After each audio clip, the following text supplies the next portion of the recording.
This is News Talk. You're very welcome back. Just a reminder, we are on all the social channels on YouTube, Facebook and Twitter at Off The Ball, and as usual the day starts with Daniel McDonnell and I looking at a race, and we had a bit of a gag during the week, Shane Hannon, that you know, with the Off The Brawl kind of offshoot of Off The Ball. Yeah. Off The Bridle wouldn't be a bad name for a racing podcast. Oh, we were talking about doing a snooker one during the Crucible. Off the Balk.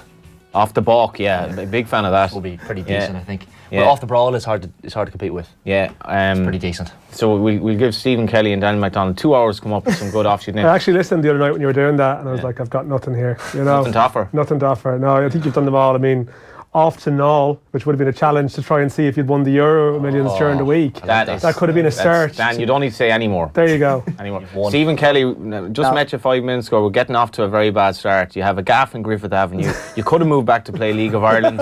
Could have joined the, you know, the emigres coming back home, the likes of Jack Byrne, Patrick McElhenney, and some of the older lads. Well, they're all in there. They're all like Jack Byrne's 22. Stephen Kelly had like a top level career for a long period of time, Johnny. It's not really fair to put him in the same bracket. Shamrock Rovers defender who came back last season, Joey O'Brien. So you'd be more that sort of ilk. That could have happened, but you just wouldn't do it.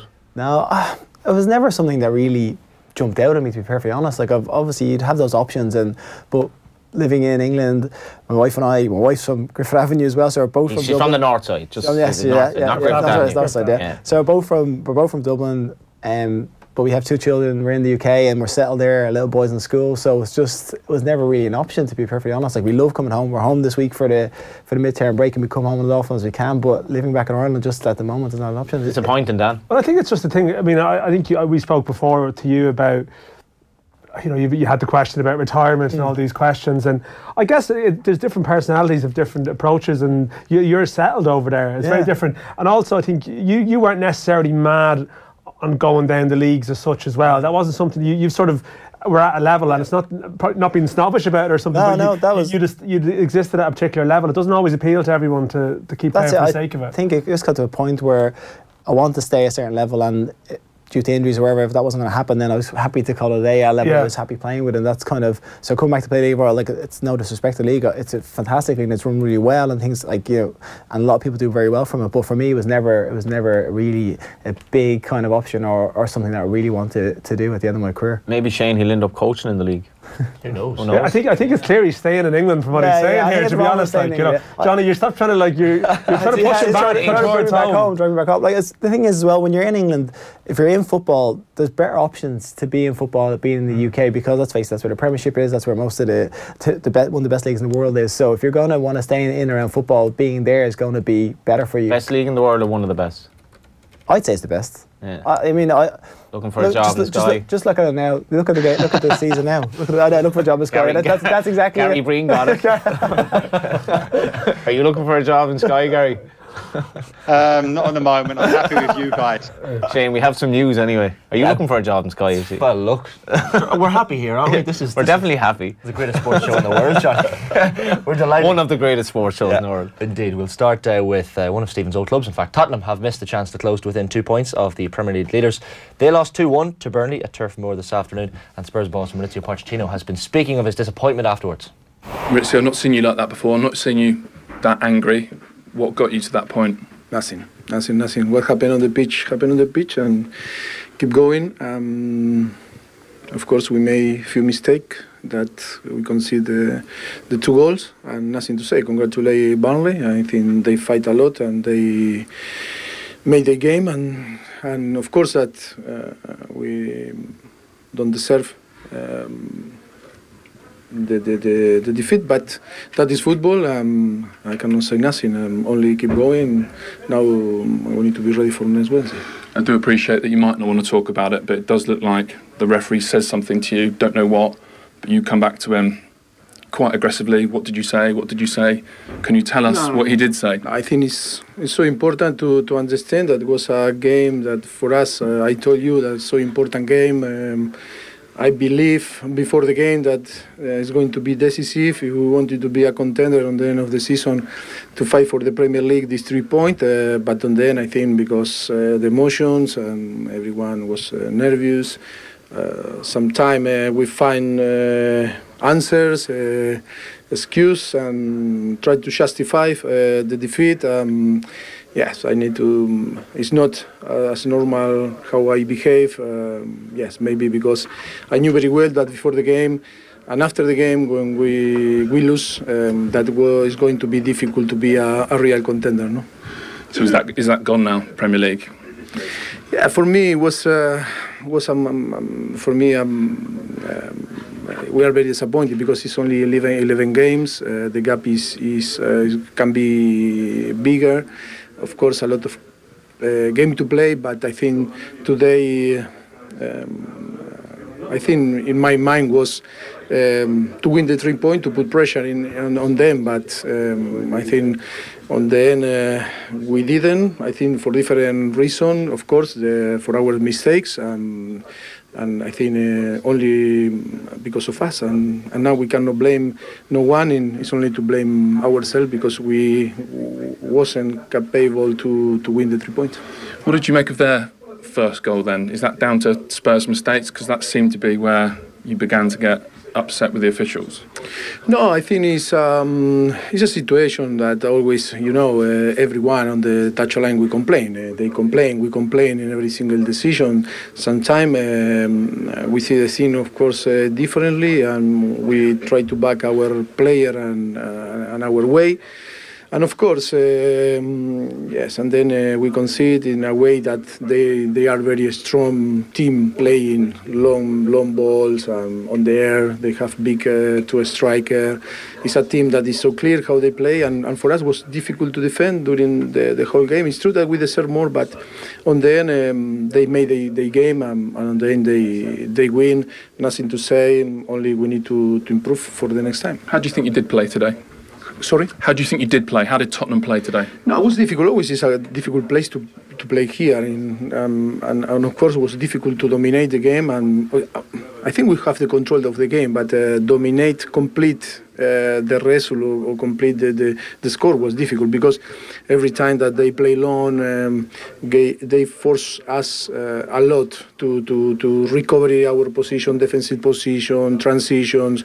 They are big on the front, and I think we suffer a little bit or more than usually we suffer.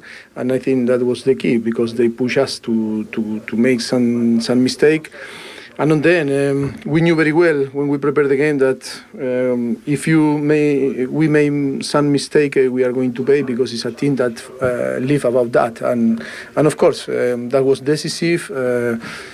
My feeling is that we deserve more, but on the end the 3 points are for Burnley. And just to finish, do you expect to hear more about what's just happened at the end with the referee? Do you expect to get charged? Well, I think I'm going to accept everything that can happen from the FAA, but I think is thing that happened on the pitch, and hope that it's not going further.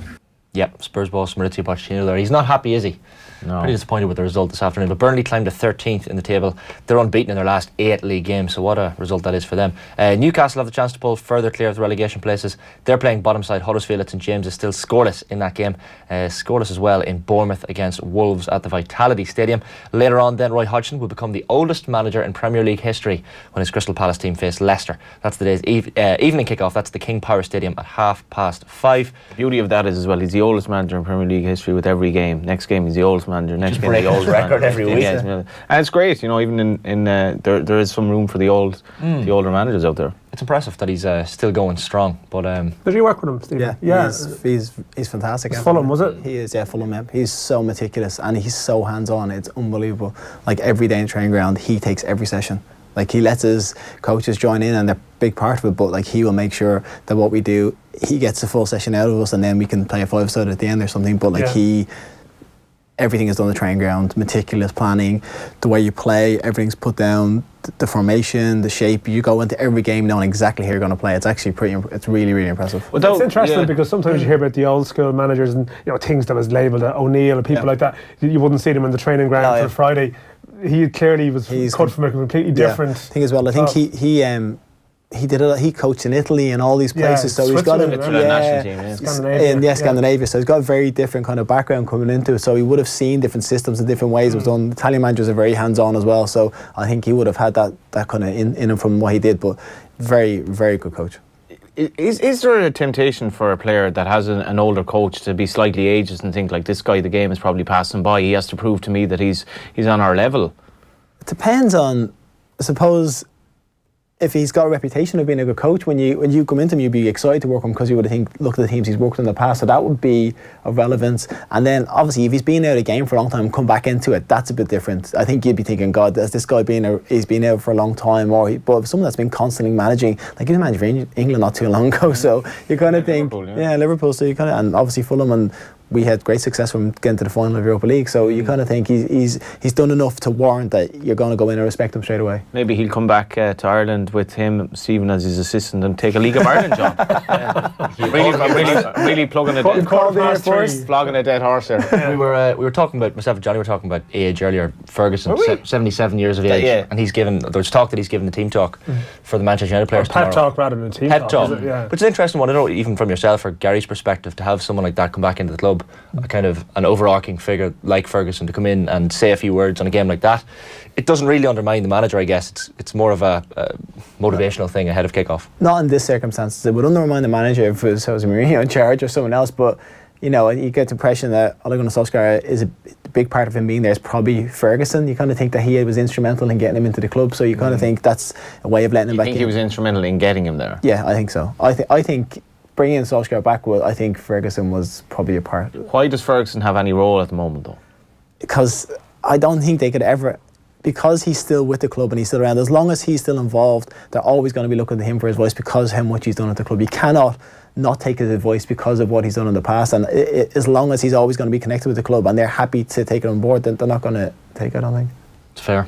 Matt Busby kept his office, didn't he? Or kept an office there. Yeah, that Ferguson's early days. Yeah. Very undermining for the new manager, though, isn't it? No, it is. Yeah. Like I said, someone like Solskjaer, it's different because he worked with Ferguson and he'd be happy to get his influence and his input. A new manager coming in like Mourinho, that would only be undercutting and overshadowing what he's doing, and that, I'm sure that played a part to some way. What do you reckon, Gary? Is that going to push United to victory tomorrow? Ferguson's presence in the dressing room beforehand?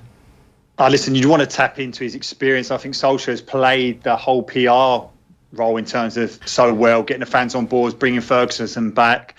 But I agree with Stephen. I think if you are aware of what Ferguson has done, but I'd also argue that Pochettino would probably tap into Ferguson. They've been caught in each other over the last couple of years in terms of picking his brains as such, being taken out for lunch. So I do understand that younger managers like that. And why wouldn't you tap into his experience? There's no chance of him coming back and taking your job. Sometimes managers who come back do have an agenda. They want to be this director of football, but there is a little bit of an agenda that if things go wrong, they can slip back in there. But I think that Ferguson probably has looked at Solskjaer more than any one of his ex-players as his protege. You don't see it with any of the other, like the Steve Bruce's, Mark Hughes, Roy Keane's, trying to get them back involved with Manchester United. But Solskjaer was always destined to come back at some stage. Yeah, I like Gary's reference to the PR game there, because Solskjaer was kind of a baby-faced player. You have the Man United fans a very strong affection. By all accounts, he's a nice guy, but I don't think there's any getting away from the fact that he's been doing a lot of loving, trying to get the fans on side and playing the game very well. Whether he's doing that very purposely or not, I think he's doing it very well. So Nemanja Vidic and Rio Ferdinand were in the training at Carrington this week as well. So he's really tapping into the ex-players. Giggs was back there the week with Neville. Everybody seems to be around the place that's done well.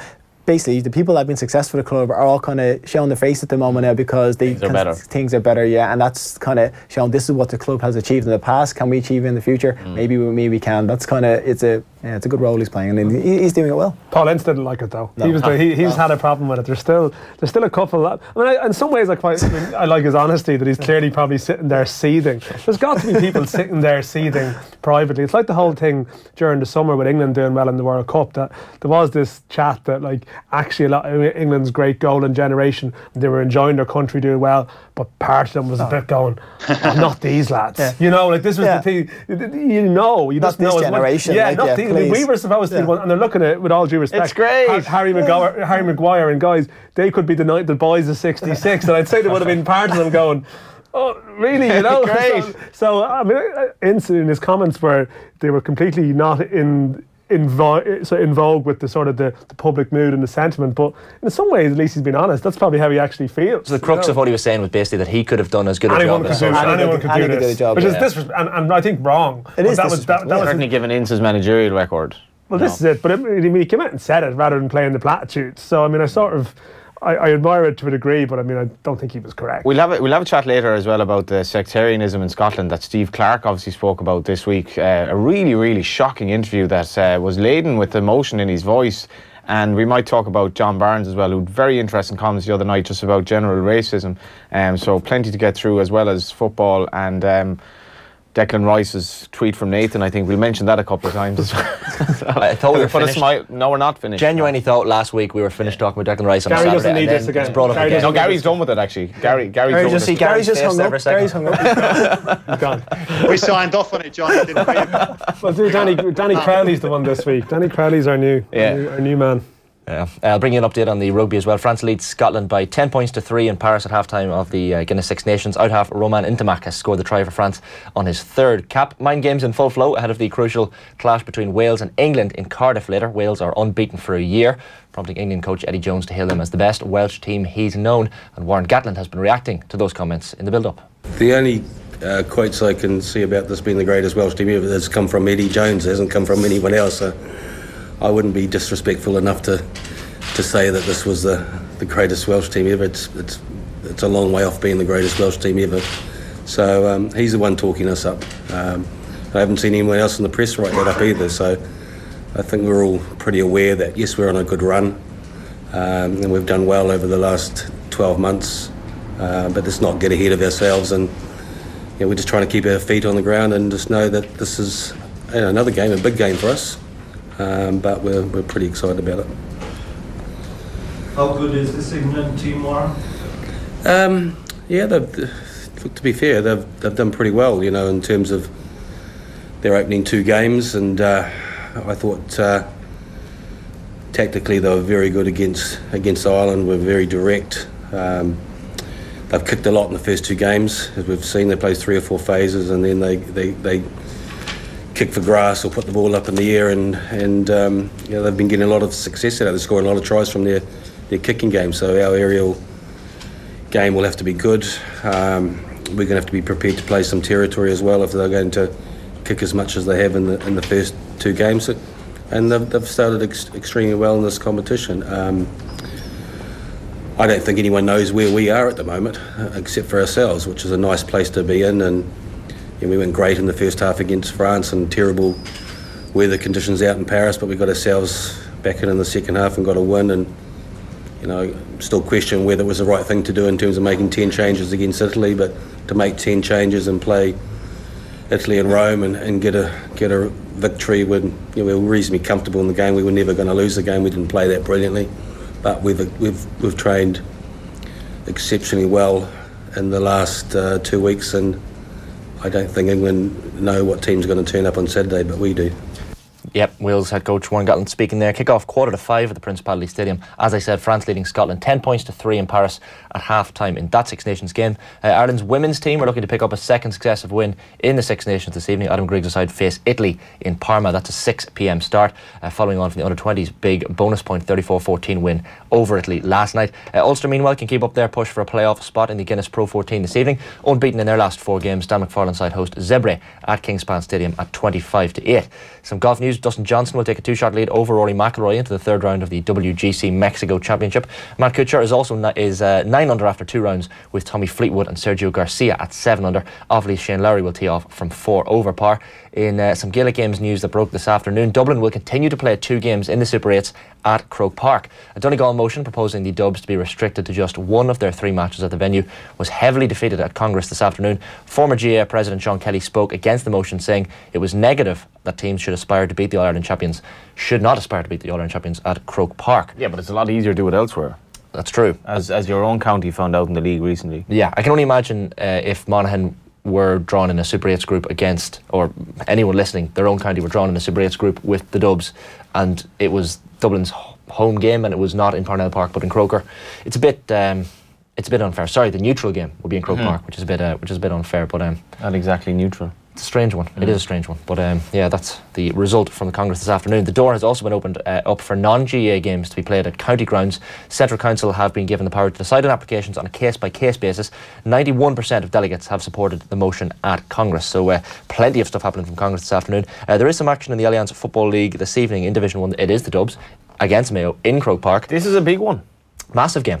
So Mayo obviously top of the table. Don't have a great record against the Dubs, but I think 13 times Mayo have played the Dubs since Jim Gavin took over, and they haven't beaten them yet. But been close. Yeah, they have been close, and they look in decent nick this evening. But there is team news for that game. So James Horn has continued his rotation policy. They beat Cavan obviously last time out. Rob Henley, Brendan Harrison, Colin Boyle, Donal Vaughan, Kieran Tracy and Brian Reap come into the team. David Clark, Stephen Cohen, Michael Plunkett, Jim O'Connor, Evan Regan and Colin Moran all lose out. So plenty of changes for the Mayo side. Also a significant milestone, we spoke about him earlier. Keith Higgins makes his 150th appearance for the Mayo senior footballers, having made his debut against the Dubs in the league in February 2005. He also captains the team, and the Dublin team has been named this afternoon, as is the Dublin policy to name the team on match day. We had the boy Kilkenny up there, Kieran Kilkenny. He was part of a winning horse that won at Dundalk last night for Johnny Murtagh. Which I'll get the name of, but he was at Dundalk last night looking very happy about it. Interesting. Loves the horses. Johnny Murphy is into the horses at the moment as well. Johnny Murphy, yeah, he actually the Rugby and Racing Syndicate, isn't it? Yeah, that's the name. He was on a show here that I was on with him, and that night he the winner in Dundalk first time out. So I think it's a big push in racing to get people like Stephen, maybe just faces involved from sport. Were you involved in that Irish footballers one? You stuck out of it, yeah. It was like John O'Shea and Stephen Hunt. John O'Shea, Hunty, Wheelo, a few lads, yeah. Sandoval, was Sandoval? Yeah, Sandoval, yeah, that was the one. He was with Owen Griffin, I think it was, and I think there might have been another one that... There was another one that didn't do so well. Same trainer, yeah. It was You're one of these boring, stable people who don't, just doesn't waste your money. Kind of, yes. To be so blunt, yeah. He seems disappointed by that. I know, yeah. John doesn't know how he wants to drag me down with him. He's just trying to Gary Breen knows, I can hear him in the background. He's like, no, I'll get involved in the horse. I'm laughing at Johnny there. He's trying to sell League of Ireland to Stephen. He's having none of it. He's trying to sell the horse race. He's having none of it. This looks like a real strong friendship beginning here. Must be love. There is a Dublin team named as well, Johnny, in case you have any interest. Evan Comerford in goals. The fullback line, David Byrne, Mick Fitzsimons and Owen Merchant. Halfback line is James McCarthy, Johnny Cooper and Jack McCaffrey. Midfield pair of Brian Fenton and Lucan Sarsfield's Darren Gavin. The half forward line, Brian Howard, Cormac Costello and Niall Scully. And the full forward line of Paul Mannion, Dean Rock and Con O'Callaghan. So quite a spicy team there. But it is a good team out there. Missing John Small, obviously, who's suspended. But if they did lose tonight, you just get a little bit jittery. They're out of the league if they lose tonight, effectively. They're out of the running for the final, you would imagine. But because it'll be what they've lost 2 games so far to Monaghan and Kerry. If they were to lose tonight, 2 points from 4 games. They're not exactly going to be looking over their shoulder at the relegation. But certainly not a positive start to the year for Dublin. There's a bit of a war going on as well this weekend. Monaghan are playing Tyrone. They're playing Tyrone this evening. I have my Monaghan jersey in my bag. I was going to wear it this afternoon, but I'll throw it on after the show. But will there be much football played? There'll be plenty of handbags, but no love lost between the pair. Tyrone's record at Healy Park and Omagh isn't fantastic. Monaghan beat them in the championship there last year, so there's relative optimism. But look, after Monaghan's defeated the Dubs in the first game, they went on to lose to Roscommon and Galway. But Tyrone are in a bit of bother as well. They only have that point from the draw at Roscommon. So I love games like that, actually. I think where it's really on edge. It's a real relegation 6-pointer, to excuse the term that is overused, I think. Yep. The Tyrone team for that game, Tyrone manager Mickey Hart has made 3 changes for that game. Liam Rafferty comes into the Red Hands defence at right corner back, while the other 2 personnel switches see Richie Donnelly start at centre field and Frank Burns donning the number 12 jersey. Conal McCann, Conan Grugan, Ronan O'Neill and Darren McCurry all miss out in Hart's squad for the clash with the Farney this evening. 7 o'clock start in Healy Park and Omagh. Most importantly, the Monaghan team has been named as well. The likes of Conor McManus, Shane Carey, Neil McAdam, Darren Hughes, Desi Moan and the Wiley brothers all in there. So Rory Began and versus Niall Morgan should be an interesting one. The 2 fly goalkeepers in Gaelic football at the moment. Let's be honest now, what are the aspirations for Monaghan this year? Well, could you win an All-Ireland? To get to a semi-final last year and be pushed so close, I mean, if Dublin weren't as strong as they currently are, I think Monaghan would 100% be targeting an All-Ireland. Realistically, Dublin are going to win the 5 in a row. I can't see anyone stopping them, perhaps Kerry, but the aim would be to get to win an Ulster title first of all and see where that gets them. Be nice to see Monaghan United back in the league at some stage, Dan. Gertie Keegan, a place you've been many times. Oh yeah. Cows behind the goal. The cows. Yeah. There used to be a big stampede after a goal. The cows would start running towards the net. And they used to have They used to have the Mon Dog as well, which was a really high quality hot dog. Now I'm not sure if the Mon Dog was drawn from like any cows or animals that were in the vicinity of the ground, but. Yeah, the good old clubhouse there. I mean, they actually have. I think there has been stuff going on behind the scenes there, and I think because Monaghan actually has produced some good football. You think of Jonathan Douglas and like Barry Conlon, and there was a few sort of from that neck of the woods who've. They actually have a reasonable tradition, and I know that they're actually that facility is actually still there, Shane, isn't it? Yeah. Like, I think there's Astro pitches there and stuff like that, and. Maybe at some stage in future years, because you touched on it earlier, I think, Johnny, with the panel, that the counties that don't have any representation at all. I mean, how the hell do you get to generate interest in a national league if there's huge parts of the country that don't have a team, particularly in Ireland where people are quite tribal and they're not necessarily going to support a team from a neighbouring county. It's not natural for them to do it because that's not our sporting culture. Absolutely, that was the thing about Monaghan, in that it was a real backwater, and the likes Sean McCaffrey obviously had a great McCaffrey, of course, role in that, and it was always a strange experience going to Gertie Keegan, but it was great to see in a kind of a rural place like that, which was struggling to cope with GAA, that they could survive for as long, and it was sad to see when it went. I mean, not to use it as an excuse either, but someone texted in earlier during the League of Ireland panel talking about being from the North East and trying to get young lads involved in soccer and it clashing with GAA basically, and that's a big problem in Monaghan, probably for trying to get bums on seats at matches. People just don't. Because we were talking about the support that Sligo and Dundalk get per capita. The support Monaghan footballers get, your county's like 65,000, I think. Monaghan GAA matches are huge. The population is, as you said, 65,000. So if that could only be transferred over to the soccer as well, Monaghan United would still be going, I'd imagine. But just to bring you a couple of other bits that's going on around the sporting world this evening. The national boxing finals take place later on this evening at the National Stadium. Televised portion from 8:45 p.m. at TG Car. Sport TG Car's YouTube channel will broadcast all of those fights live. Just the 18 fights down for decision. There was a full preview of tonight's best fights on this week's episode of the very well named Off the Brawl. Full episode. Love Off the Brawl. What a show. What a name. Never listened to it, but love the name. Most importantly, great name. YouTube.com/Off the Ball is the address where you'll get that full episode. But we're going to bring you a clip from the show. So former middleweight champion of the world Andy Lee joined Ronan Mullen and Simon Maguire on this week's show, and he said he was particularly looking forward to Kieran Molloy's bout with Patrick Donovan tonight. The big fight of the night on Saturday night is Kieran Molloy versus Paddy Donovan. It's again, it'll be one of those fights that will be good enough to be in the Olympics, and the winner of this fight, you'd say you tipped him for a medal in Tokyo. Donovan's quite young, I think he's only 19, but he's super talented, super confident, and has so much ability. Like, he's quite an exciting prospect. Yeah. And the same can be said for Molloy. He's a little bit older, a little bit more mature. You'd favour Molloy in terms of the strength. He looks a stronger fighter, but I think Molloy probably boxed with himself in the previous 2 rounds, so he hasn't really impressed that much.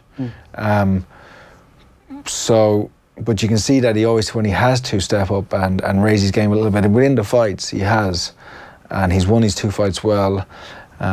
It'll be one of the best welterweight finals in a long time, since probably James Moore versus Henry Coyle. So that was 2003. So this is one of the best welterweight finals. I think that fight alone is worth the admission fee, and it should make anyone want to go, any casual fan want to go watch it. It could be like Molloy is probably the favourite. He's the current champion. He's older. He's been around a bit more. He's on the international scene at elite level a bit more. And he's definitely probably the harder puncher this time. But where Donovan has the advantage is probably a little bit in speed, and there's not much pressure on him. And he'll come out there and he's up for it. And you've seen him, he's cocky, he's confident, and to me he's a future, like he's a star for the future. I'm a big fan of watching his last 2 fights now, and like really impressed with him. Sneaking the Daily Mountain as a kid. The former... Really? Used to climb over the back of it. Are we back? We're back. Just talking about sneaking into games in the background. Stephen Kelly's shady Daily Mount Park history. Shady pass, sneaking into Daily Mount. Yeah, I have to admit, I helped probably shouldn't have done this, but I saw 2 kids trying to hop the wall into the game in Galway last night, and it was a bloody high wall now. It was like probably maybe about 15 feet maybe, and one of them... Did they ask you to get a mate? his mate, the 2 of them were there. One of them like came in, jumped the wall, kind of looking around to see if anyone was looking at him, and then just ran off, right? So the other lad was kind of left on top of the wall, like, you know, can I get it? And I was like, I have a dilemma here. I shouldn't be really advocating somebody getting in for free, but he may just see an amazing goal and come back and, you know, pay the next day, basically, pay in. And I definitely saw an amazing goal, but whether he'll pay in the next day or not, I don't know. Yeah, I've told a story before along similar lines where I was a kid, basically. I was about 8 or 9 years old. It was the 2000 All-Ireland football final, Galway against Kerry. My dad is a Galway man. Didn't know that. Man. Yeah, there you go. That would be a Galway name. He's from Dunmore. Yeah, very near me. Yeah, there you go. Donlan country. Absolutely. Yeah. The generations of Donlans. But we were at the 2000 All-Ireland football final, and basically we went up to the gate. Only had one ticket. Dad had a ticket. But this was the final kind of era where the kid could get in and sit on their parents' lap for the All-Ireland final. And I think he went to one turnstile and the guy was like, not a chance. Went to another and somehow got in. But those days are long gone. And kids will pay 90 quid for an All-Ireland final. Rick Clarkin wouldn't have that, I was just going to say. A kid at a match, yeah. It is a bit capitalist of the GAA these days. Like when Galway get to finals, obviously I'd have young nieces and nephews, and it's like 80 quid or whatever it is to get to the game. It's gone up to 90, of course, this year. It is worth it though, isn't it? You wouldn't know. If Monaghan were in the All-Ireland final and I had kids and the tickets... There's a lot of ifs here now. They would. There's a lot of ifs. One is as likely as the other. I'd pay a couple of $100 to have my kids at a game like that. Yeah, 100%. Yeah. 100%. But if you're a Kenny Hurling fan, you probably wouldn't do it year after year. Or a Kerry football fan, you know. I know a guy actually, I think Owen Sheehan knows a guy from Kerry who buys 2 season tickets at the start of every season, just so we'll have 2 tickets to the All-Ireland final, should they make it that far. So that's the confidence down in the kingdom. Any interest?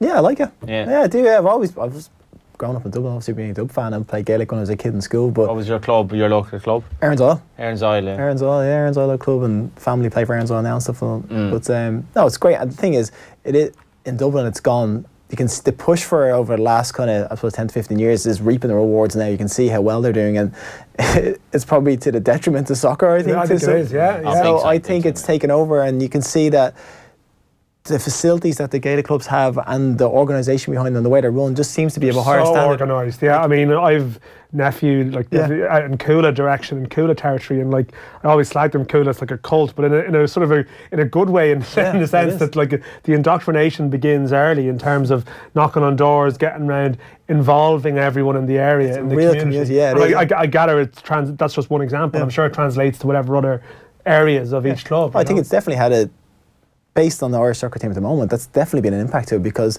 there aren't that many Dublin players actually. No, well, there would have been so many players from Dublin over the years, and this obviously the DDSL was it the biggest schoolboy league in Europe? Yeah, it was certainly highly regarded. Yeah, and now, I mean, I think to be fair, there was a stage maybe 18 months ago. There was an Ireland senior squad where there's been a couple of Ireland squads. There was more Cork lads than Dubs in it, which is I assume when you come into the squad first, and even when Gary would have been there, like in terms of say the Irish born representation, it would have been pretty Dub heavy, you know. So, whereas the profile is very much changing now. Yeah, but at the same time, you do look at some of the better players coming through now, and like Troy Parrott, for example, at Spurs, is very much Belvo inner city Dub. Like it's a throwback to where we produce our great players from, and there actually is. There's quite a few other interesting young Dub players coming through. So sometimes it's cyclical as well, but there is no doubt that on the ground, what Dublin GAA is doing, and particularly I think even in parts of the south side in particular, look really, really strong. I mean, I think it's citywide, but I think,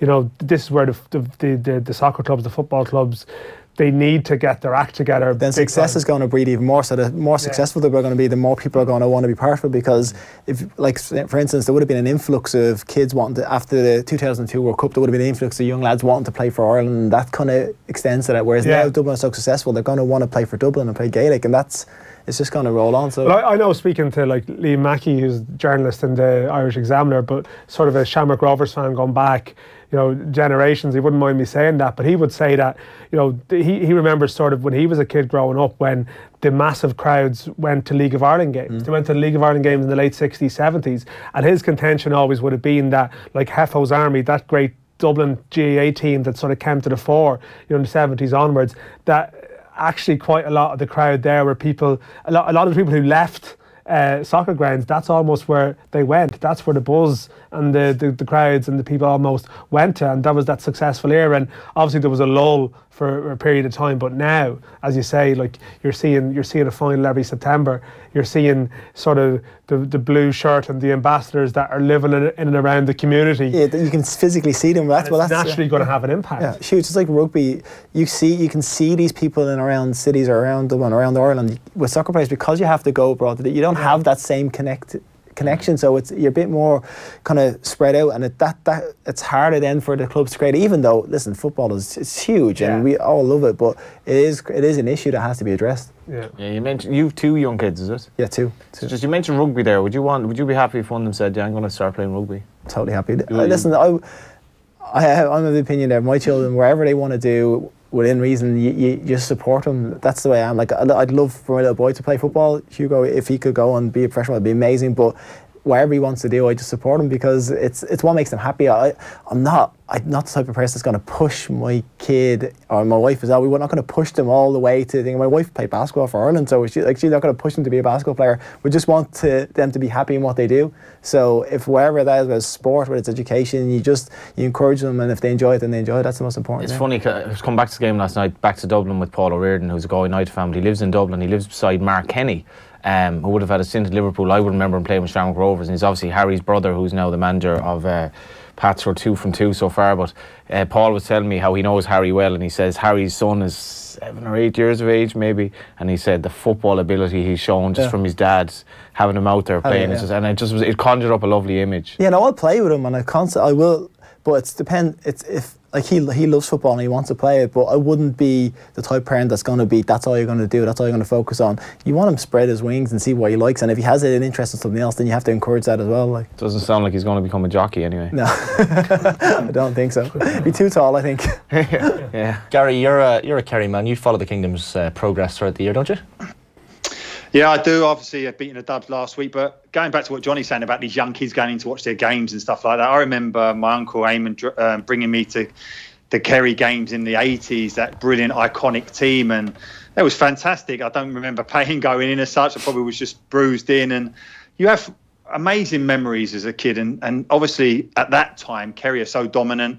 I remember them being so strong, great teams. My hero like Bomber Liston, Jack O'Shea, those type of guys. And obviously the disappointment, I remember my dad listening on the radio when Offaly got that late goal to stop Kerry winning 5 in a row. I know the Dubs are looking to do it this season, so fingers crossed Kerry can stop them. What's the earliest game you remember, actually? Mine would have been in 1987, I think, when Galway were playing Cork in a replay. And in those days, replays, it was the All-Ireland semi-final replay, but it wasn't on TV because it was a replay. And Cork were massive favourites to beat Galway, but the first day they really struggled. And in the replay, I remember my brother was allowed to go, but I wasn't allowed to go, and I remember crying as they left. And Dublin was miles and miles away, and I was 4 years of age. Session for Johnny here. Never recovered. Okay, it all explains a lot now. Really, never recovered. What's your earliest memory of a game? I think I have vague recollections of the 98 All-Ireland final Galway Kildare. I think that was probably my first. 98. Not to make you feel old, lads, but yeah. I was 15 back then, Yeah, I remember Wimbledon, Liverpool FA Cup final 1988. I actually remember that. Was that 88, yeah? Yeah, that was 88. And I remember the Grand National that year as well. So I would that's when I would have been 5, 6. Who won the National that year? Ryman Reason. Brendan Powell.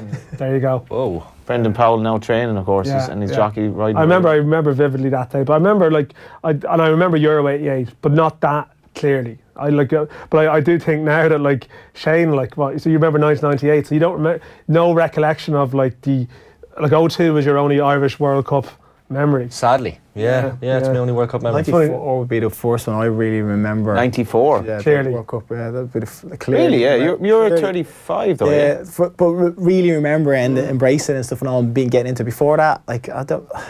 I remember 90. I remember on the streets when the penalty shootout.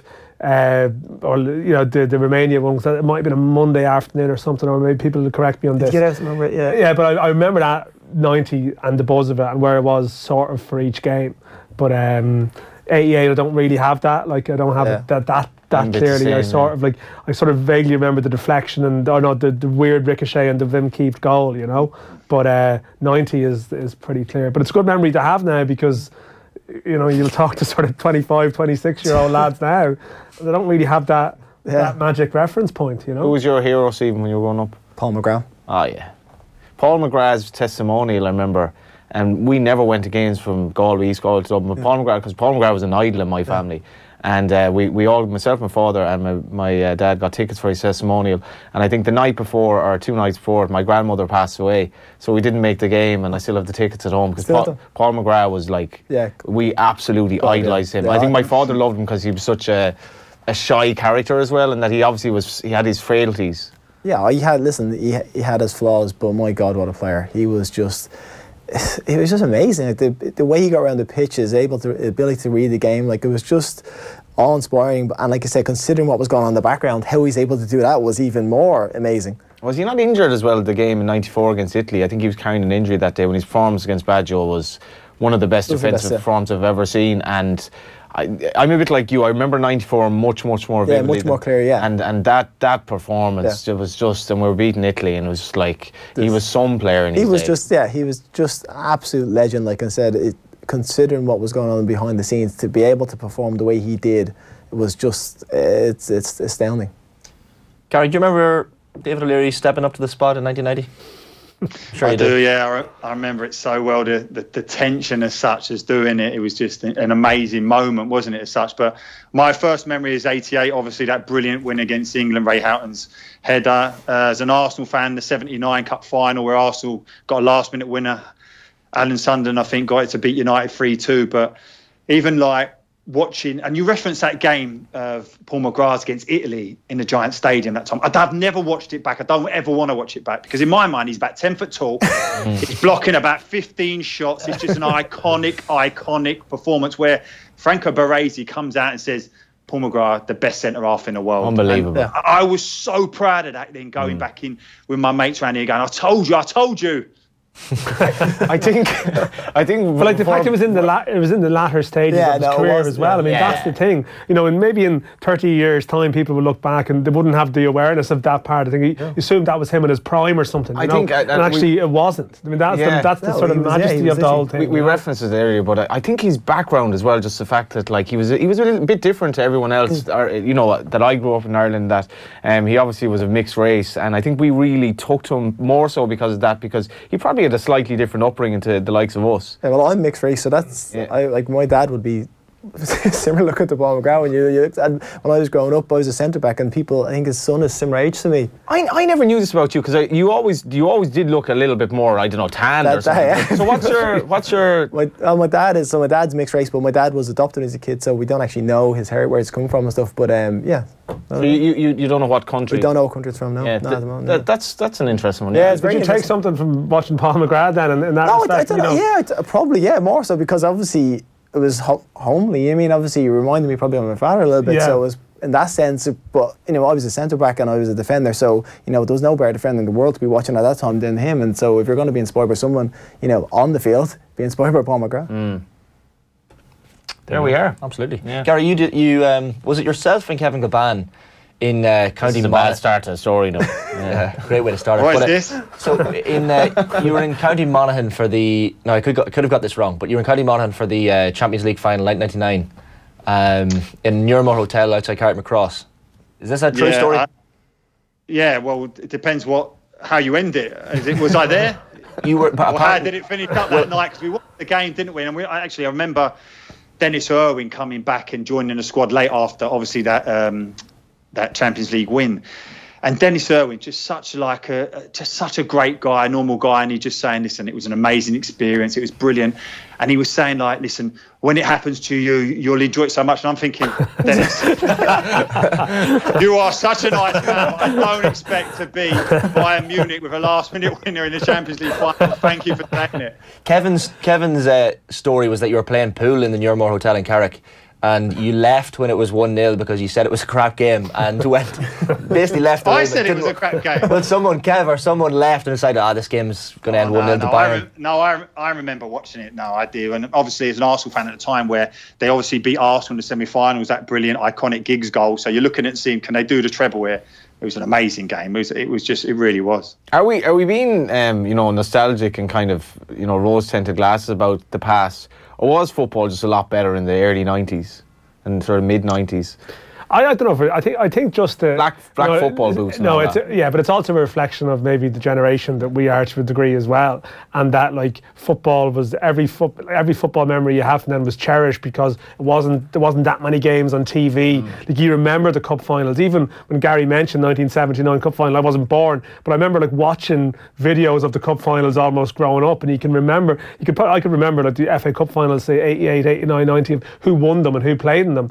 Whereas now we're so spoiled that I think that's where some of the nostalgia comes from. The people don't actually really savour some of the sport memories that they have now because there's just you can watch 6 games in a day. That was the only sport memory you had because that's all you got to see. That was basically. it. Meanwhile, there have actually been games going on. Let's get some. I've enjoyed the slightly bizarre segue here, where it's just been sort of nostalgic trip down memory lane for everybody. But everything in life here, you know. The big Lebowski. What day is this? We have Bournemouth Wolves. Alan Lewis. Half-time, Bournemouth 1, Wolves 0. Joshua King's penalty after 14 minutes. The difference between the two teams. King going down under the challenge of João Moutinho. Have to say it did look a little soft. Wolves are incensed minutes later, feeling they should have been awarded a penalty of their own when Chris Mepham appeared to handle inside the box. The referee Roger East not having his best of days. Raul Jimenez came closest to an equaliser, inches away from getting on the end of Jota's cross-come shot. But at half-time, it's Bournemouth 1, Wolves 0.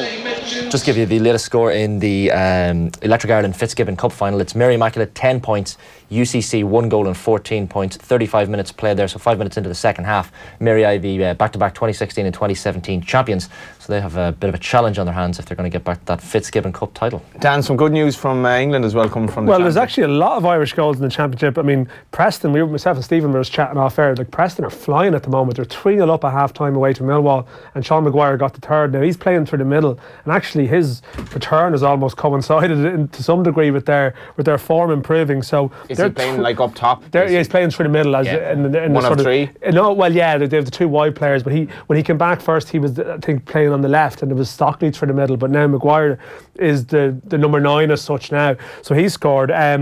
Callum O'Dowda, who is one of the form players at the moment, has scored for Bristol City, who are 2-1 up away to Norwich. And then we talk about, which is a bit of a shock, although Bristol City are also very much in the playoff shake-up. And if we're talking about eligibility rules and so on, Will Keane has scored again from the penalty spot for Ipswich away to Wigan. They're 1-0 up at half-time. That'd be a big win for them. And Patrick Bamford is starting and has scored for Leeds as well. So 4 Irish players scored. Yeah, 4 a couple of Irish players and a couple of potentially Irish players. Yeah, they've got the little tricolours, but actually Bamford wouldn't have the little tricolour next to his name yet because he's not actually declared. Whereas Will Keane is going through the process. I think we have to go to some ads, but maybe afterwards we'll discuss Stephen's take on players maybe of questionable nationality possibly declaring for Ireland. Football on Off the Ball. Brought to you by Boyle Sports. Now with same-day withdrawals to your Visa debit card. Tom Dunn. This Sunday on the show, win tickets to the Festival of the Year All Together Now, featuring The National, Hot Chip and Patti Smith. Plus, it's week 3 of What If the Beatles Hadn't Split Up. Paul McCartney is making music described as defiantly lightweight, while John isn't.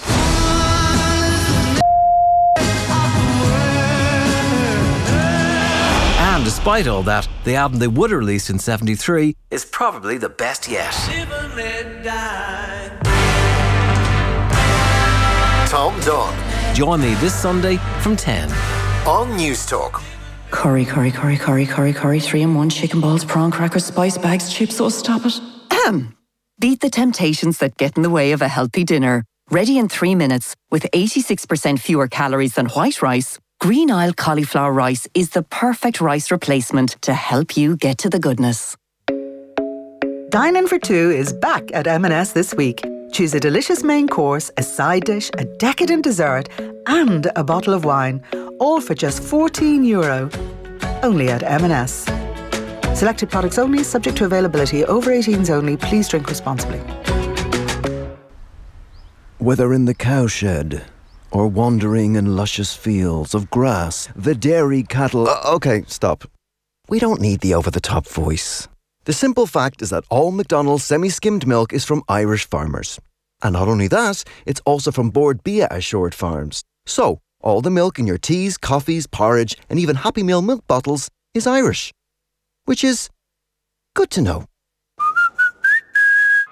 Mattresses-delivered.ie. Nationwide delivery within 48 hours for free. That's mattresses-delivered.ie. Lowest prices guaranteed. Don't forget the hyphen. T's and C's apply. Looking for a new car? Well, Nissan's incredible 2-for-1 offer is back.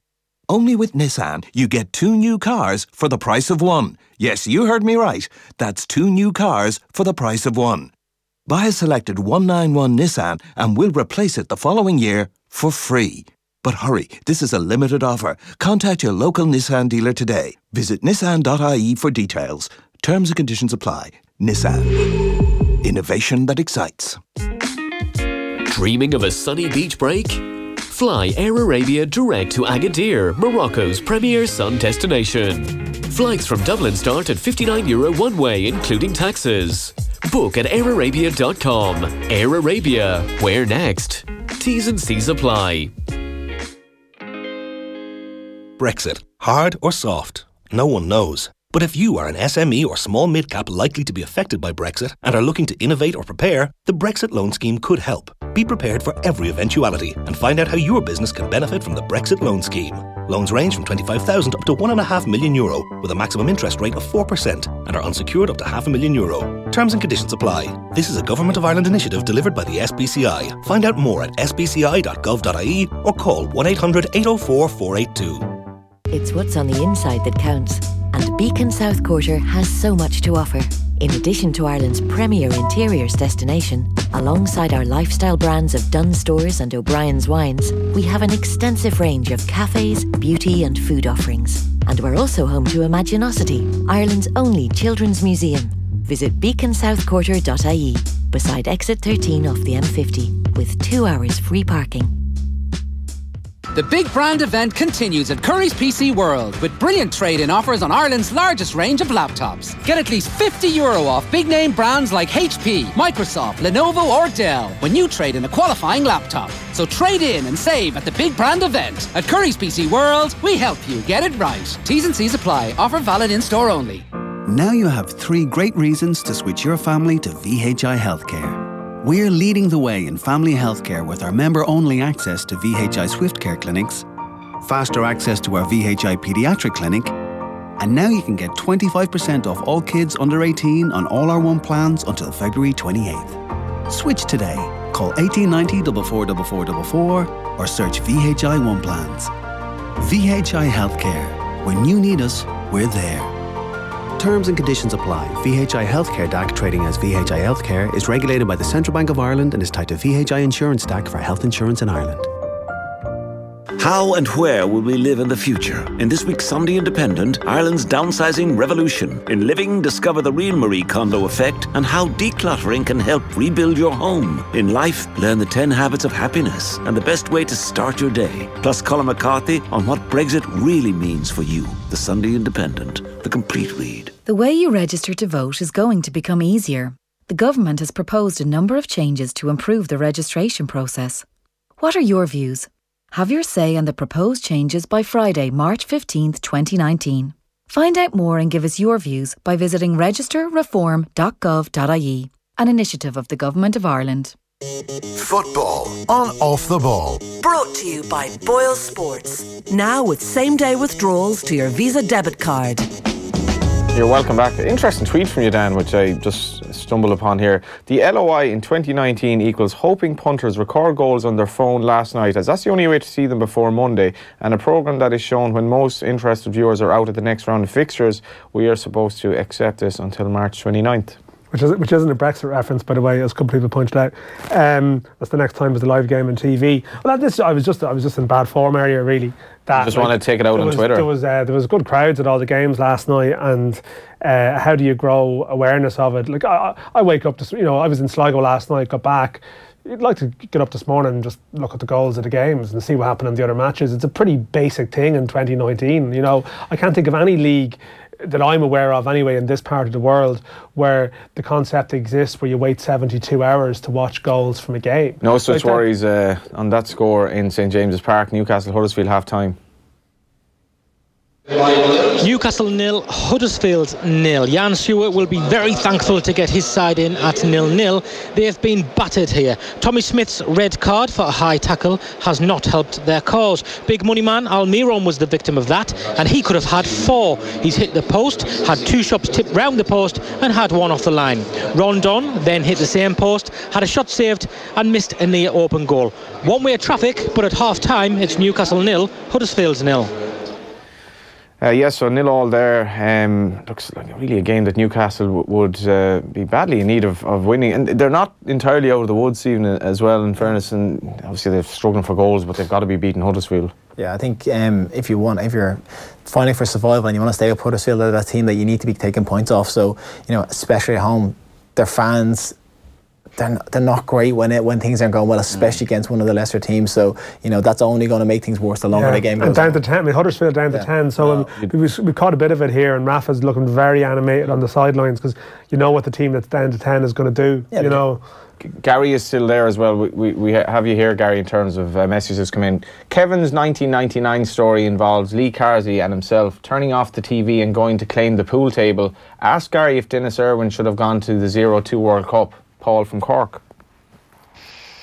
But he'd retired, hadn't he, at that stage? Obviously, if you're thinking about an iconic player as such, he made the decision to step away before he'd really had been done, really. He stepped away when he still had so much to achieve. And that was in stark contrast to a lot of what those Irish iconic players did. They stayed to the very end. And I certainly looked at that scenario, the likes of Cascarino, Niall Quinn even. I know they contributed to that World Cup, but there was a lot of Irish players who really, really stayed to the end. And I used to think, no, you should bow out gracefully, and certainly Dennis Irwin did. And he was not in a ridiculous poll on Twitter, of course, which off the ball. Well, we'll come back to, because I don't think, Dennis, obviously, his last game would have been Macedonia in 1999, Gary, wouldn't it? He left after that, and I think that at some point in that campaign that Mick McCarthy asked him to prove himself, or so the story went. Yeah, that's which right. Always, when he it didn't was a story that always seemed to jar. Prove me wrong, he said. Or words to that effect, but... well, that's a difficult one. I don't think Dennis Irwin has much to prove to anyone. That was the point. I think Mick was he was just taken a little bit wrong in terms of that. Yeah, Mick was also a young manager. I probably wouldn't do that again, I'd say, And also, Dennis Irwin at the time was a bit frustrated. I think we were playing 5 at the back, and he was maybe asked to play as one of the 3 centre halves as such. And at the time, you're probably thinking he didn't have the physicality to do it. Modern day football now, he probably would have been perfect for it. Listen, I think you could have probably picked Dennis Irwin in any position. He'd have been comfortably. Should mention as well, Coca-Cola are the new soft drink sponsor of the Premier League. Check out their great new ad on our Twitter and Instagram pages to celebrate. We will be giving away tickets to Premier League games of your choice next week on Off the Ball, so make sure to listen out to be in with a chance to win. Actually, Dan, I nabbed a couple of tickets to Liverpool. They're playing just for Cheltenham actually on the Sunday, so that'll be something quite exciting. How did you get the tickets? Mate Mark Doyle, that he used to work with in Setanta, he just got them from some contact. He thought of me, which was quite nice. And did you enjoy playing at Anfield? Yeah, loved it. I was a Liverpool fan growing up. You were? As a kid, yeah. Since I went across, I've turned tails. I'm a Tottenham fan now, I'd have to say. You can't change your That'd club. be my... Well, if you go and play for them and spend a lot of time there, it's probably, not really. Yeah, I was 16 when I went there, so it kind of just become ingrained in me. So I'd say if I was to pick a team I support, it'd be Tottenham. But going across was Liverpool, and even my first game at Anfield, I remember touching the badge on the way out, and some of the Tottenham lads going, "What are you doing?" I'm like, well, you might not ever get opportunities to do this again. So I did it. But yeah, at the moment they're absolutely flying. It's great to see. Did you touch the badge, Gary? No, I can't remember doing that. But I'm with Stephen in terms of that. Anfield and White Hart Lane were probably my 2 favourite places to play. I don't know why, but the pitch was really quick there. It was always a quick game. It wasn't as slow as like at Old Trafford, although at times at Old Trafford it seemed like it was very quick what was happening around me. Yeah, we will actually very shortly show you the image of that quite absurd poll. It's going to come up on the screen now, actually. Who's the best Irish right back in Premier League history? With the tricolour. Full results on Off the Ball Football Saturday tomorrow afternoon, blah, blah, blah. Seamus Coleman, Stephen Carr, Steve Finnan and Gary Kelly. Interesting enough voting here in that Steve Finnan comprehensively outscored Liverpool fans. So it's the problem with democracy. Democracy doesn't work, for one thing. No, not in football. We're the Manchester United fans, so there's a lot of them as well. Yeah. Yes. I've just heard this in my. Apart from Stephen Kelly, of course, he wasn't put into it. Were you a right back? Where did you play? John, behave yourself. He wasn't a bad player in his day. Actually, not a great time to come. Well, I mean, you were sort of coming. Sort of at the right time. I came in when Finney and Carey were still playing, basically. Yeah. So it's not easy. Like I was saying, it was actually, I had a conversation about this the other day, saying that, so at the moment we're screaming out for players. I came into the Tottenham team and I didn't get a cap for Ireland while I was playing the Premiership for Tottenham. That would be unheard of for an Irish player now. There was some stat about Stephen Carr as well. That Stephen Carr, how many appearances he made before he got capped. It was an unbelievable stat. You know? I left Tottenham before I got capped for Ireland. Like I played in the Premiership for 3 years for them. Yeah, that doesn't happen. That seems like another era. Then John O'Shea probably played right back for a portion of your time and as then well. I had Finney and Carey and then Killer left back. So it was. Listen, I think it's probably the position we've been most blessed with talent. I'd say throughout the whole, like Chris Hutton, Dennis Irwin, Curtis Fleming, Jeff Kennett. Oh, in terms of right backs. But I'm just talking about fullbacks, like in general, like Ian Hart, Gary Kelly, all the fullbacks we've had throughout the years. I don't know why we produce them, but we do seem to produce. The results were 26% Seamus Coleman, 40% Stephen Carr, 43% Stephen Finnan, 17% Gary Kelly. Before you go, Gary, how would you have voted? Well, I was lucky enough to play with 3 of those players. I've obviously been a big fan of Seamus Coleman, certainly since he took over the captaincy, but I don't put him in the bracket of those 3. I genuinely don't. I just think Gary Kelly, initially when the Premier League started, you had the likes of Ryan Giggs saying he was his most toughest opponent, and he was such a key part of that 94 Ireland team going in, the 3 Amigos and what have you. But I'd ultimately, and Stephen will back me up here, Stephen Carr is so underrated. It's incredible. He was like a bull. I mean, you play against him. He was like a rash. He was the ultimate rash in terms of anyone against him. So physical, so aggressive, and technically gifted to the extent that when he did go to Newcastle, he ended up playing centre midfield.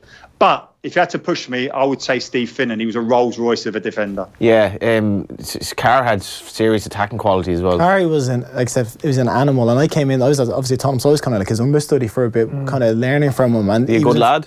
Great lad. Brilliant to me, fantastic. Really look after me, like put his arm around me and kind of just helped me out while I was there, because he came through the ranks of Tottenham as well, so knew what I was going through, and really looked after me. But he had his knee, he had a couple of knee injuries at Tottenham, and I think that's what stopped him from really kicking on. Because I was just going to say, lads, the World Cup. That was the thing. Like, there's a sadness about, not a sadness about his career, but he missed out on that. 02, he was really at his peak the year before that. Well, wasn't his game, the game against Portugal, where people talk about Roy Keane, Stephen Carr against Luis Figo, I think it was. Was that the one, Breen? I think I'm correct. In both games. Oh my God! Home, away, even the away game against Holland with the cross. This has really turned into a soppy, nostalgia-laden show today. So, remember that game? And but Carr, actually. Carr went to Newcastle then. A lot of players went to Newcastle around that time, and it was like into a Bermuda Triangle or something, you know. Went there and there is actually a game going on at the moment, though, in the northeast of England, and there has been a goal between Newcastle United and Huddersfield, and as expected, it has gone to Stephen Goldsmith will tell us. Newcastle 1, Huddersfield 0, and it's taken the home side less than 2 minutes to finally break the deadlock. They battered Huddersfield in the first half. They've started with intent in the second half, and Rondon has opened the scoring for them. They worked the ball into the box from the right-hand side. Huddersfield did have the chance to clear it, but they didn't, and the ball fell to Rondon, and he smashed it past Lerzel. It's Newcastle 1, Huddersfield 0. Dan did actually give his response to this poll and garnered a lot of likes as well, which is basically all that life is about at the moment. Do we have an image of that? Yep. Listen, I said Dennis Irwin was still the answer. Irwin is still the answer. I'm actually not sure if that's strictly true, because I thought he'd played more right-back games in the Premier League than he actually did. Now, a lot of his earlier Ireland games were obviously at right-back. He did play right-back in the 96 FA Cup final against Liverpool, the Eric Cantona Liverpool Spice Boys game. So he did play right-back then, but probably... Like, I think he was the best fullback of them all, but in terms of actually right back, he probably didn't play enough. I'm sort of rolling back in my initial. Didn't they buy him for like 600 grand from Oldham or something? I mean, he was he was an absolute steal, you know, and we have to completely underrated in all these debates. He was understated. But even when they do like Premier League best 11s, and I know Ashley Cole and Gary Neville sometimes is the left back and the right full. I mean, maybe I don't even think it's green tinted glasses. I mean, Erwin really had it all. They're taking penalties. Smashing strike with well. Gary, unfortunately, we're going to have to let you go. But before you do go, lads, does Gary not think Alex Ferguson might have had something to do with Dennis Irwin retiring from international football early? His players had a habit of doing this. Noel, up the Gooners. No, I think Dennis, although he's quiet and a lovely man, he's a determined man, knows his own mind. He wouldn't be told anything. If that decision was to be made, he would have made it. Yeah, if we brought you on today to talk about Liverpool Man United, I don't think we even mentioned the game, so that's definitely a failure on my behalf. Just been all those notes, Breeny. Yeah. So Gary, what's going to happen tomorrow? I think Liverpool win. I do. I've really admired what United have done, but I don't think that United are good enough defensively to keep out Liverpool. And the ultimate is, if you want to win the league title, you've got to go to the 4th best team and win. And I expect them to. Thanks a million for your time today, Gary. Thanks, lads. Enjoyed it. I would tend to agree. Just if we were to look at that game now, I think Liverpool just might expose them at the back, Stephen. Yeah, I think what Liverpool have going in the front three going forward, they're confident, they're doing well. I just think, you just don't have the answer for that at the moment. They're still trying to find their best back four. I know they're a bit more solid and they've been a bit more together since Solskjaer's taken over, but I do feel that anybody, Liverpool, once they're in form, they could score goals against them. In a hypothetical situation, you're back playing tomorrow and you're told you're going to be marking one of Mane, Firmino or Salah, who would you pick? Kind of like being asked, what way do you want to die? I think you'd probably say Mane because he's a bit more erratic, I think, than the rest of them. Salah's during the week. Yeah, I think that probably Mane. But to be honest, on the other side of it, would you play against Martial or Rashford? Either of those two are both terrific as well. We'll go to the ads. I can just see it now on the headlines Monday. Mane slams. Who is he? Who did he play for? Let's get some ads. Football on Off the Ball. Brought to you by Boyle Sports. Now with same-day withdrawals to your Visa debit card. Join that conversation on Facebook and Twitter. Football Index is reinventing football betting. You can buy and sell the world's top players. Their value may go up and down, but it's not over with the final whistle like a regular bet. Football Index, reinventing football betting. Start building your portfolio today at footballindex.co.uk or download the app now. New customers only, minimum deposit and conditions apply. Gamble responsibly. Discover LG OLED televisions at Power City. The much sought after range delivers ultimate picture quality. For more information and a full LG demonstration, call to Power City today. Some jobs need a master, a mortgage master, with dedication, focus, and expertise. If you need results, you need someone with decades of know-how, with no distractions, no time wasting, and no faffing around. Not a jack of all trades, but the master of one. For a job as important as your mortgage, that's EBS, the Mortgage Masters. Search EBS Mortgage Masters to find out more. Lending criteria, terms, and conditions will apply. EBS DAC is regulated by the Central Bank of Ireland. What is it that drives you? If it's the pursuit of power, passion and style, then prepare to be amazed. Introducing the brand new Peugeot 508, the perfect expression of everything that drives us to create cars that stir the soul. The new 508 brings elegance and engineering to a whole new level, with features like Peugeot's unique iCockpit interior, night vision and adaptive cruise control. Test drive the amazing new 508 at your nearest Peugeot dealer. See Peugeot.ie for details. This half-term, I've had a helping hand with my DIY projects. Homebase have helped too, with 3 for 2 on Dulux coloured emulsion and 15% off all Keter garden storage. Hurry, these great offers end on Monday. For half-term projects, it has to be Homebase. Excludes pure brilliant white, mixing and trade-branded paints, cheapest item free, in-store only. It's fair to say Ireland's produced more world-class racehorses than footballers. But what if we combine the two? Is Tabraki Bonner, Kicking Keen, B4 Connor Salmon? Maybe not. But if you want to see some quality Irish racing, head to the Paddy Power Cheltenham Trials Day at Naas Racecourse, Sunday, February 24th. Racing starts at 1:30 and includes the Grade 2 Paddy Power on-side app Novice Hurdle. Tickets from €15 on naasracecourse.com or 045 897 391. Paddy Power. Enough of the nonsense. 18plus.louis.net. Does your office need a facelift? A new look reception area? A modern open plan office layout? Perhaps some stylish new glazed partitions? Or a cool staff canteen? Not sure where to start? Whatever your need, Hunt Office Interiors has the expertise to guide you. With showrooms in Dublin, Limerick, Cork and Belfast. Why not talk to our team about transforming your office environment? Contact Hunt Office Interiors today for a free consultation. Call us on 1890 771100 or email interiors@huntoffice.ie. Hunt Office, for all things office. Dine In for Two is back at M&S this week. Choose a delicious main course, a side dish, a decadent dessert and a bottle of wine, all for just €14. Only at M&S. Selected products only, subject to availability. Over 18s only. Please drink responsibly. A moment's stroll from the doors of the Breen, Killarney's lakes and mountains await. Here eagles soar, wild deer roam, and visitors and locals alike pause to catch their breath. Escape to the Breen this spring from just €110 per room, including breakfast and relaxation time in the Angsana Spa. Book your break today at thebreen.com. Hello, I'm your fridge from the future. My algorithms will calculate exactly when you're going to run out of milk and order some more. Milk arriving by drone, T-minus 5 minutes. My colleague, the kettle, is also here to help you. Go on and have a cup of tea, go on. But we can't do everything for you. If you want to be properly future ready, you'll want a pension, powered by Zurich's award-winning investment performance. You talk to a financial broker or visit zurich.ie. I will make the tea. Investment Excellence Brokers Ireland 2018. Zurich Life Assurance PLC is regulated by the Central Bank of Ireland. Zurich, the power behind your pension. Having a flutter? Top tip, QuinBet.com. Ireland's newest online sportsbook and casino. For all your horse racing, football, casino and more, QuinBet has you covered. With live in-play markets on mobile, PC and app. QuinBet.com.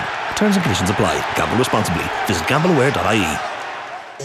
Football on Off the Ball. Brought to you by Boyle Sports. Now with same-day withdrawals to your Visa debit card. And you're welcome back. Thanks very much to Gary Breen for staying on the line patiently beyond 4 o'clock. He's been on the line obviously since 2 o'clock, and I think he enjoyed having the banter with Stephen Kelly. Not so much yourself, John. I think you enjoyed your banter as well. Dan, you were in Sligo last night. How did you enjoy that?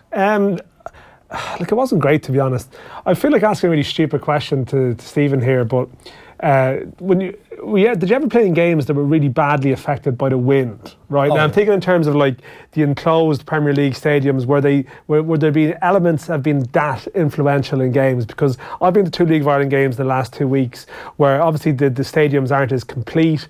There is exposed stands, there's gaps between the stands, and the wind is like a massive factor. Now I don't know at the highest level, when you have a really tight enclosed ground, will it be as prevalent in matches? No, it is. Yeah, there's definitely some games I've played in where there's one offhand where I don't want to say it was, but goalkeeper wasn't. His kicking wouldn't have been his strongest point, and he kind of always lofted it quite high, so we couldn't kick the ball out. And obviously, a few years back, nobody ever was playing out from the back, so it really affected how we had to play, and we had to really change our system to adapt to it. And because the ball was literally just coming straight back on top of us every time, so we were just almost creating an attack for the other team. But it definitely does happen, and it's different sort of wind. You won't get just blowing away. It kind of whips around stadiums a little bit more because there's a bit of a cyclone effect, I suppose, in there. But true, it definitely happens. Yeah, because it's just a real dominant factor in the game. I was at, really just strikingly so. That week 1 as well. Week 1. It's just and I know because there's a new third stand in Tala, and one of the discussions about the third stand in Tala was it might actually help in terms of making it a bit more enclosed and maybe not as exposed to some of the elements as it might be, because we all remember playing schoolboy football as kids, and it's a real, the wind could be a key factor. But also I spoke to a couple of players afterwards, and the pitch wasn't fantastic either in Sligo too. So which is it's just disappointing when you have 3,500 people at a game and there was a lot of factors there that affected it from being a good game. And yeah, of course, good players should still be able to rise above it and affect the game and so on. But it just ended up being a bit underwhelming as a spectacle, as a consequence. So it was more of a crosswind at times, and it was just struggling. It was something that Rhys McCabe was a very technically good player who plays for St Pat's, who was at Sheffield Wednesday when he was younger, that in the second half he basically every corner was a threat because he had the flight. It was like a golfer who knew the wind was coming off. Every corner he was dropping them right on the goal. So he hit the crossbar with one, and the goalkeeper had to make a save from another one, and almost when they got a corner you were like, well, here we go, he's going to play the wind here. We had it was a bit disappointed as a game overall, but Mikey Drennan, which is actually a really good story, that he actually got the injury time goal. Yeah, we spoke about that earlier when we had the lads in on the League of Ireland chat, but one of the responses, because I asked for crowd figures, ridiculously in this day and age there still aren't actually official crowd figures but mandatory in the League of Ireland, but some Sligo fan, I presume it was a Sligo fan, replied something to the effect that there were 3,314 and 2 snakes at the ground last night, Rhys McCabe and Mikey Drennan, because both signed for Pats, and Drennan definitely enjoyed his goal last night, as we showed you from that audio earlier. But I'm going to get an update from Alan Lewis from Bournemouth Wolves. Bournemouth 1, Wolves 0. Joshua King's penalty in the first half, still the difference between the two teams, but it's been a lively start to the second half. Wolves having plenty of the ball. Dendonka's header forcing a good save from Artur Boruc, and Jota heading over from the resulting corner at the other end. Solanke has twice gone close, the goalkeeper denying him a first goal for Bournemouth. Bournemouth 1, Wolves 0. Yeah, it's been a lively start to the second half as well at St James's Park. Stephen Goldsmith. Newcastle 2, Huddersfield 0. And if I said the only surprising aspect of this game that it is only 2-0, it will paint a picture of how one-sided this is. 10 men Huddersfield had their keeper to thank for it being goalless at half-time, but he could do nothing about the 2 close-range finishes early in the second half. First, Rondon smashing home from close range after the visitors failed to clear a ball into the box. Then Perez swept home after more weak defending by the visitors. It could get worse for the away side. It's Newcastle 2, Huddersfield 0. France have redeemed themselves somewhat in the Six Nations after a truly humbling performance against England. They've beaten an understrength Scotland 27-10. That's a bonus point win for France. In the context of the tournament, I don't know what that means to them, but at least some French pride restored. In the Electric Ireland Fitzgibbon Cup final, UCC 221, Mary I 13 points, so that's a 14-point win for UCC. Some texts, I'm not sure what this is in relation to. He's wrong, but I'm not sure what it's in relation to. Mark says Smalling and Lindelof are better than you lot think. I don't know about that. That could have been a discussion point from earlier, Johnny, maybe? I don't think it was meant. Maybe I may have zoned out, but he's wrong anyway, Mark. You're wrong on this, because they're not. Is he wrong?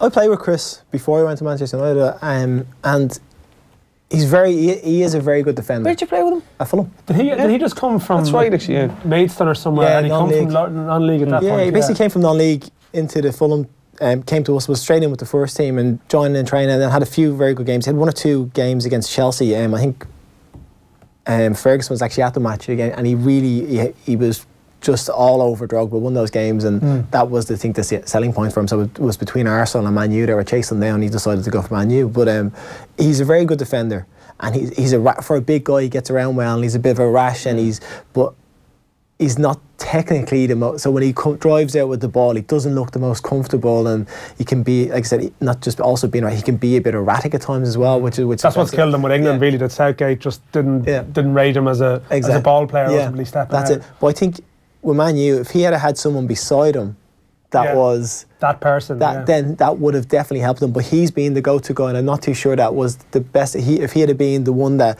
just did all the kind of monkey work almost, and someone else was beside him that was a bit more, that would have suited him better, and it would have been better for him. But no, listen, any defender is going to have a tough time against the Liverpool front three, so I'm not too sure. How do you see that going actually tomorrow?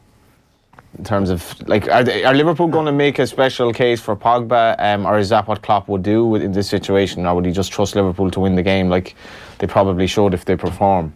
I think he's going to I think he's going to stick to what he's done all season. They've not really changed their style of shape to suit anybody else, have they? They've gone and implemented their own game on every match they've played, and they've tried to win it the Liverpool way, should I say, or the Klopp way. So I can't see that changing tomorrow. I don't like. He is at the moment. Pogba he's on fire, and he's shown the credentials that everybody kind of thought he had, and we're expecting to see all the time. Like, when he strides out, when he bursts through the midfield, he's almost unstoppable at times. So you are going to have to watch out. But they do have with Wijnaldum and Keita. If he plays. I wonder who they play in midfield. Yeah, that's what I'm going to ask you, Dan. What would you do? What do you think might happen? That's what I was actually going to put to Stephen in terms of how you would set up that Liverpool, because that's the one thing they do change a bit. You know, certain personnel for certain type of game. And is this the game where you go for the more? You know, do you go for your Milner Henderson experience, or do you look for something slightly different? You know, to put Fabinho on a man mark or something like that. Thing is, will Fabinho play centre back? I wouldn't have thought so with Matip is there as well, so I don't know whether. But I thought Fabinho was excellent in that position in during the week, so I'm not too sure whether that's a combination he wants to go. But yeah, if you put Fabinho in midfield, then you'd have him as the player that you expect to track that runner and always follow after him. I mean, Henderson and Milner are so steady and so. They're not as dynamic, I don't think, as what Fabinho would be when it comes to that tracking back. Would you consider the previous Liverpool-Manchester United game that it was obviously, I think Roy Keane was the pundit at that time in Sky, and that was the time actually where Keane was asking real questions and the pundits were talking. Ander Herrera, for example, was one of the players that got absolutely lambasted as saying, well, these aren't Manchester United players now. So I do think sometimes, and you know, when a team gets completely turned over by a side at one point in the season, that the next game, I think that must be fresh in the minds of those Manchester United it's not that long players. ago either. It's not that long ago at all. And I don't know. I sort of feel Manchester United could be pretty competitive. We got a text in. Hi lads, really find it hard to take so-called pundits' predictions seriously. United have beaten Chelsea, Spurs and Arsenal away recently. Other than Bournemouth, one of the worst away records, Liverpool have been poor of late. Struggle v Leicester, West Ham, etc., etc. You probably should have given your name if you're kind of half slagging the pundits, but at the same time, I tend to agree. Liverpool actually haven't been that good lately. I think so. I don't think it's going to be comfortable for Liverpool. I don't think, like I said, if Martial and Lingard are both fit and they can play, like going up against Martial and Rashford and Lingard, it's going to be tough for Liverpool as well, especially with Mike Jones coming back. Yeah, will they play, like you're on about Herrera there, Dan, but Herrera and Matic have a big role to play tomorrow, because Liverpool on the break will try to expose Man United like Mbappe did, but the two of them will need to have that kind of second line to block it off at source maybe. And Herrera, as limited as he might be, he's playing very well at the moment. Yeah, well, he's playing well, and he said he has a good ability to get himself in positions where he doesn't necessarily win all the tackles, but he's stopping the pass going through, which is it's a difficult job as a midfielder, because he just kind of sets himself up in a position that when you look up, he's there, so you don't play that pass that you want to play. So it's that's very effective. The unseen stuff. Well, I suppose you want to see, like, Manchester United at home, can they be commanding? Because that's the question mark. They've had some excellent results away, you know, where they've set up and they've executed a plan, and you speak about how they've used the pace of certain players, whereas the PSG game at home, maybe they struggled a small bit more where they were the home side, and we know that Liverpool can be very effective on the break. Like you can look at this game tomorrow and see a stalemate scenario developing in some ways, that it could be, you know, there's great anticipation around the game, but there's two sides that can be very effective. Well, there was with the Bayern Munich game, and there were no chances. It may not be a classic that you expect it to be. But as well as that, both teams kind of don't want to not win. In that, a draw isn't really great for Liverpool at this stage. No, it just basically, a draw makes people question whether they're choking or whether, so it just puts that bit more pressure on them. Where if they go and win at Manchester United, people think, right, their credentials are there. That's a statement. Yeah, they need that. They need to get some momentum going again, because you mentioned like the results, and Stephen alludes to the results that they've had, and some of the games they've been poor. You know, other games, just these are the results. It's almost like the bar is so high that there's certain games that, in a footballer's sense, they might think, well, that's not a bad point, but it's added up to a sequence of results that all of a sudden it could get on top of them, and you can then draw out stats about. I know they beat Bournemouth comfortably at home, but still, there's a run there. This is an interesting text from Phil. Pogba's on fire, followed by exclamation mark and question mark, which obviously tells you all you need to know. It was only last week that he was anonymous against PSG. He goes missing against the bigger teams. Discuss. Listen, he's had one game where, since Solskjaer's taken over, Pogba's probably been their best player. Like, I mean, everybody else has performed well, but Pogba has played extremely well. He's set up goals, he's scored goals, he's looked dominant, and he's become a player that everybody's wanted to see in the Premiership. Like I said, I don't think he's fully reached what he's capable of doing. I think he still has more, but you know, he has been playing extremely well. You can't deny it. I think against PSG as well, he was more let down by who he was playing alongside than the limitations of himself. Well, the dynamics of that game totally changed as soon as the injuries. Was it PSG? Yeah, was it Martial and Link? Yeah, they were both out. So you know, that changes. Another one as well. I was kind of slagging the guy earlier on for not giving his name. There's no doubt who texted us in. It's Peter O'Brien from Brideswell in South Roscommon. Okay. So Peter O'Brien is like, I'm going to give my name, my address, you know, even my air code if you want. What is your boys' view on Vidic saying the defenders Man United have are better than Van Dijk? I think that's laughable. No, yeah, that is completely laughable. Like, Van Dijk is the best defender in the Premiership. He's extraordinary, yeah. By a mile. We have an update from Alan Lewis, Bournemouth Wolves. Bournemouth 1, Wolves 0. Wolves getting a little frustrated as they try and get back into this game. Dendoncker and Jota have both gone close to an equaliser, while Dominic Solanke could have doubled Bournemouth's lead at the other end. Ivan Cavallero is on for Wolves. He's replaced Diego Jota as Nuno Santo goes in search of a goal to even this game up. Bournemouth 1, Wolves 0. Bournemouth 1, Wolves 0, yeah. Bournemouth wobbly enough of late without being in any way under duress, winning 1-0 at the moment.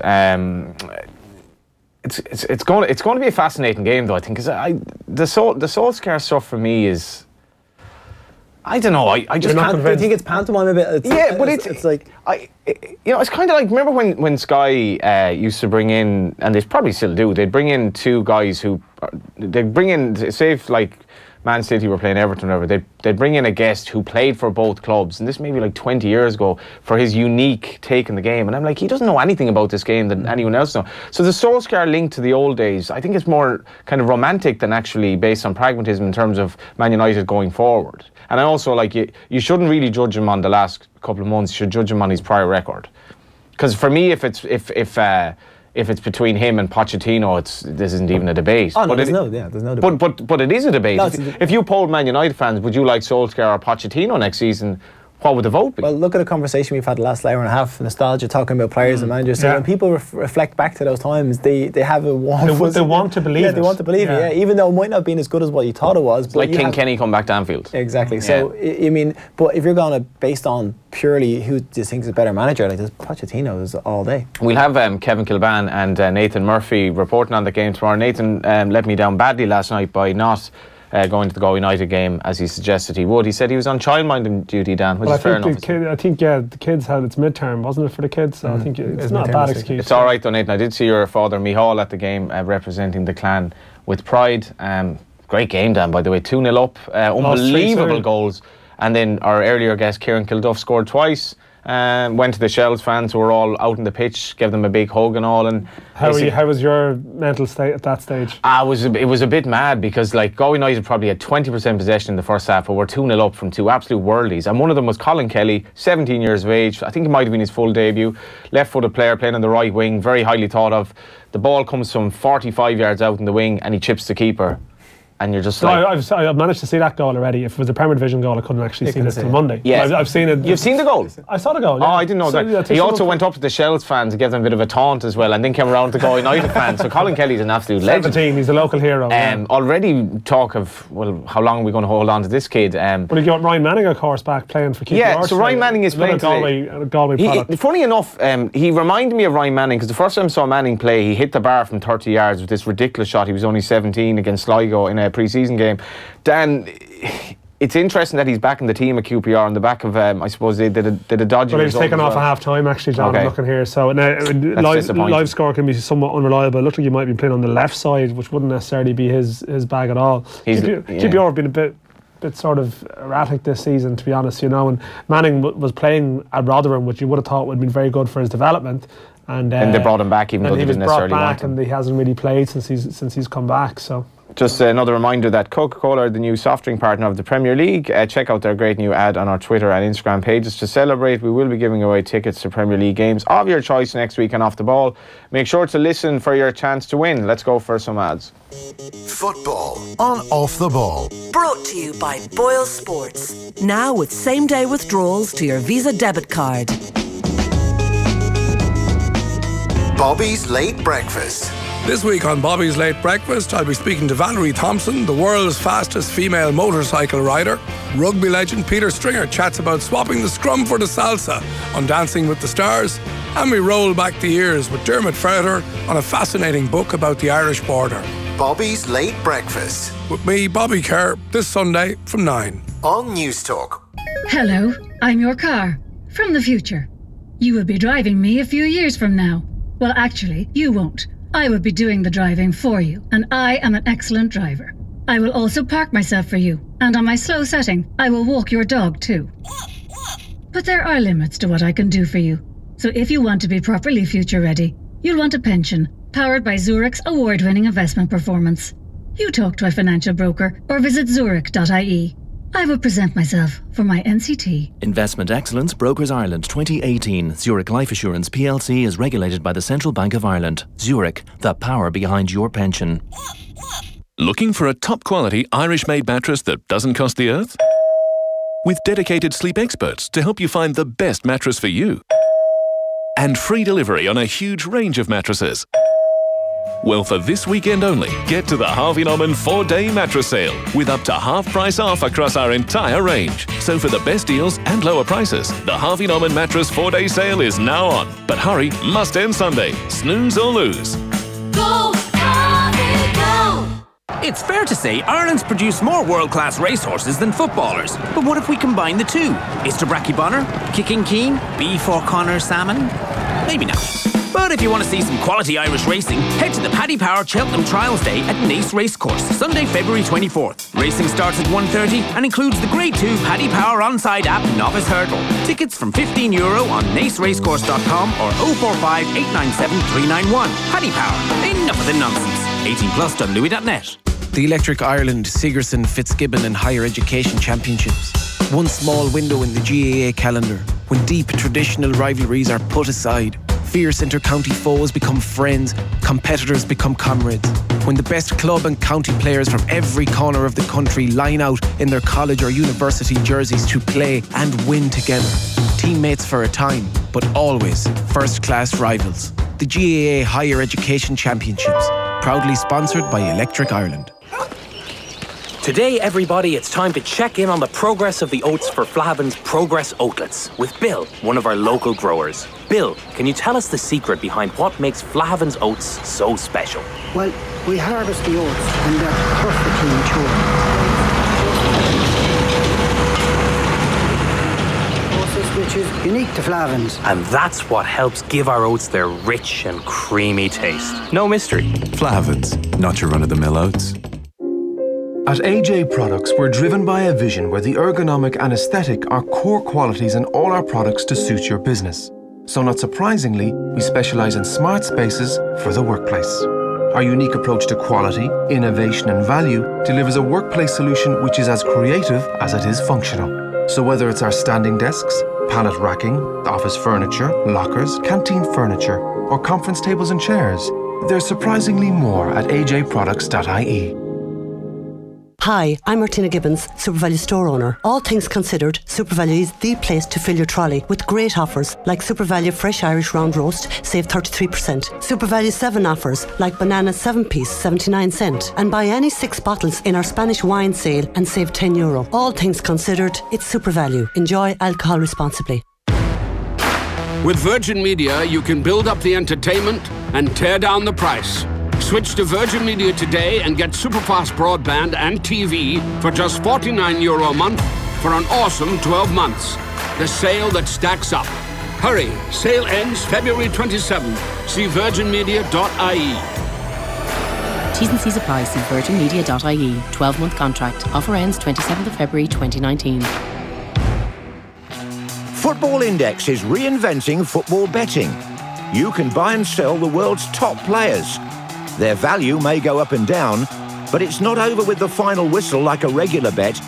Football Index, reinventing football betting. Start building your portfolio today at footballindex.co.uk or download the app now. New customers only, minimum deposit and conditions apply. Gamble responsibly. Ever since Liam pre-ordered the new Samsung Galaxy S10 with freedom from Harvey Norman, his feet haven't touched the ground. Quite literally, he's currently floating 300 feet in the air. I'm free! That's what happens when you're free from a contract. Free to pick your own network and free to spread your payments. Yep, Liam is finally free. Pre-order the new Samsung Galaxy S10 with freedom from Harvey Norman and claim a pair of wireless Galaxy Buds. T's and C's apply. See in store or online for details. Go, Harvey, go! Football on Off the Ball. Brought to you by Boyle Sports. Now with same-day withdrawals to your Visa debit card. Yeah, we've all had same-day withdrawals after a bad day in the horses, Dan. Well, I mean, symptoms. Speak for yourself. I mean, Stephen Kelly hasn't had that. He's sensible. He's just monitoring the property market for whatever opportunities might come up. You really want to bring up the property market. He spends his money wisely, you know. You only have 2 gaffes. Only. Yeah. Well, a bit disappointing for a man of your stature. well, you haven't seen the gaffes, John. Where are you paying your tax? England. That's all right.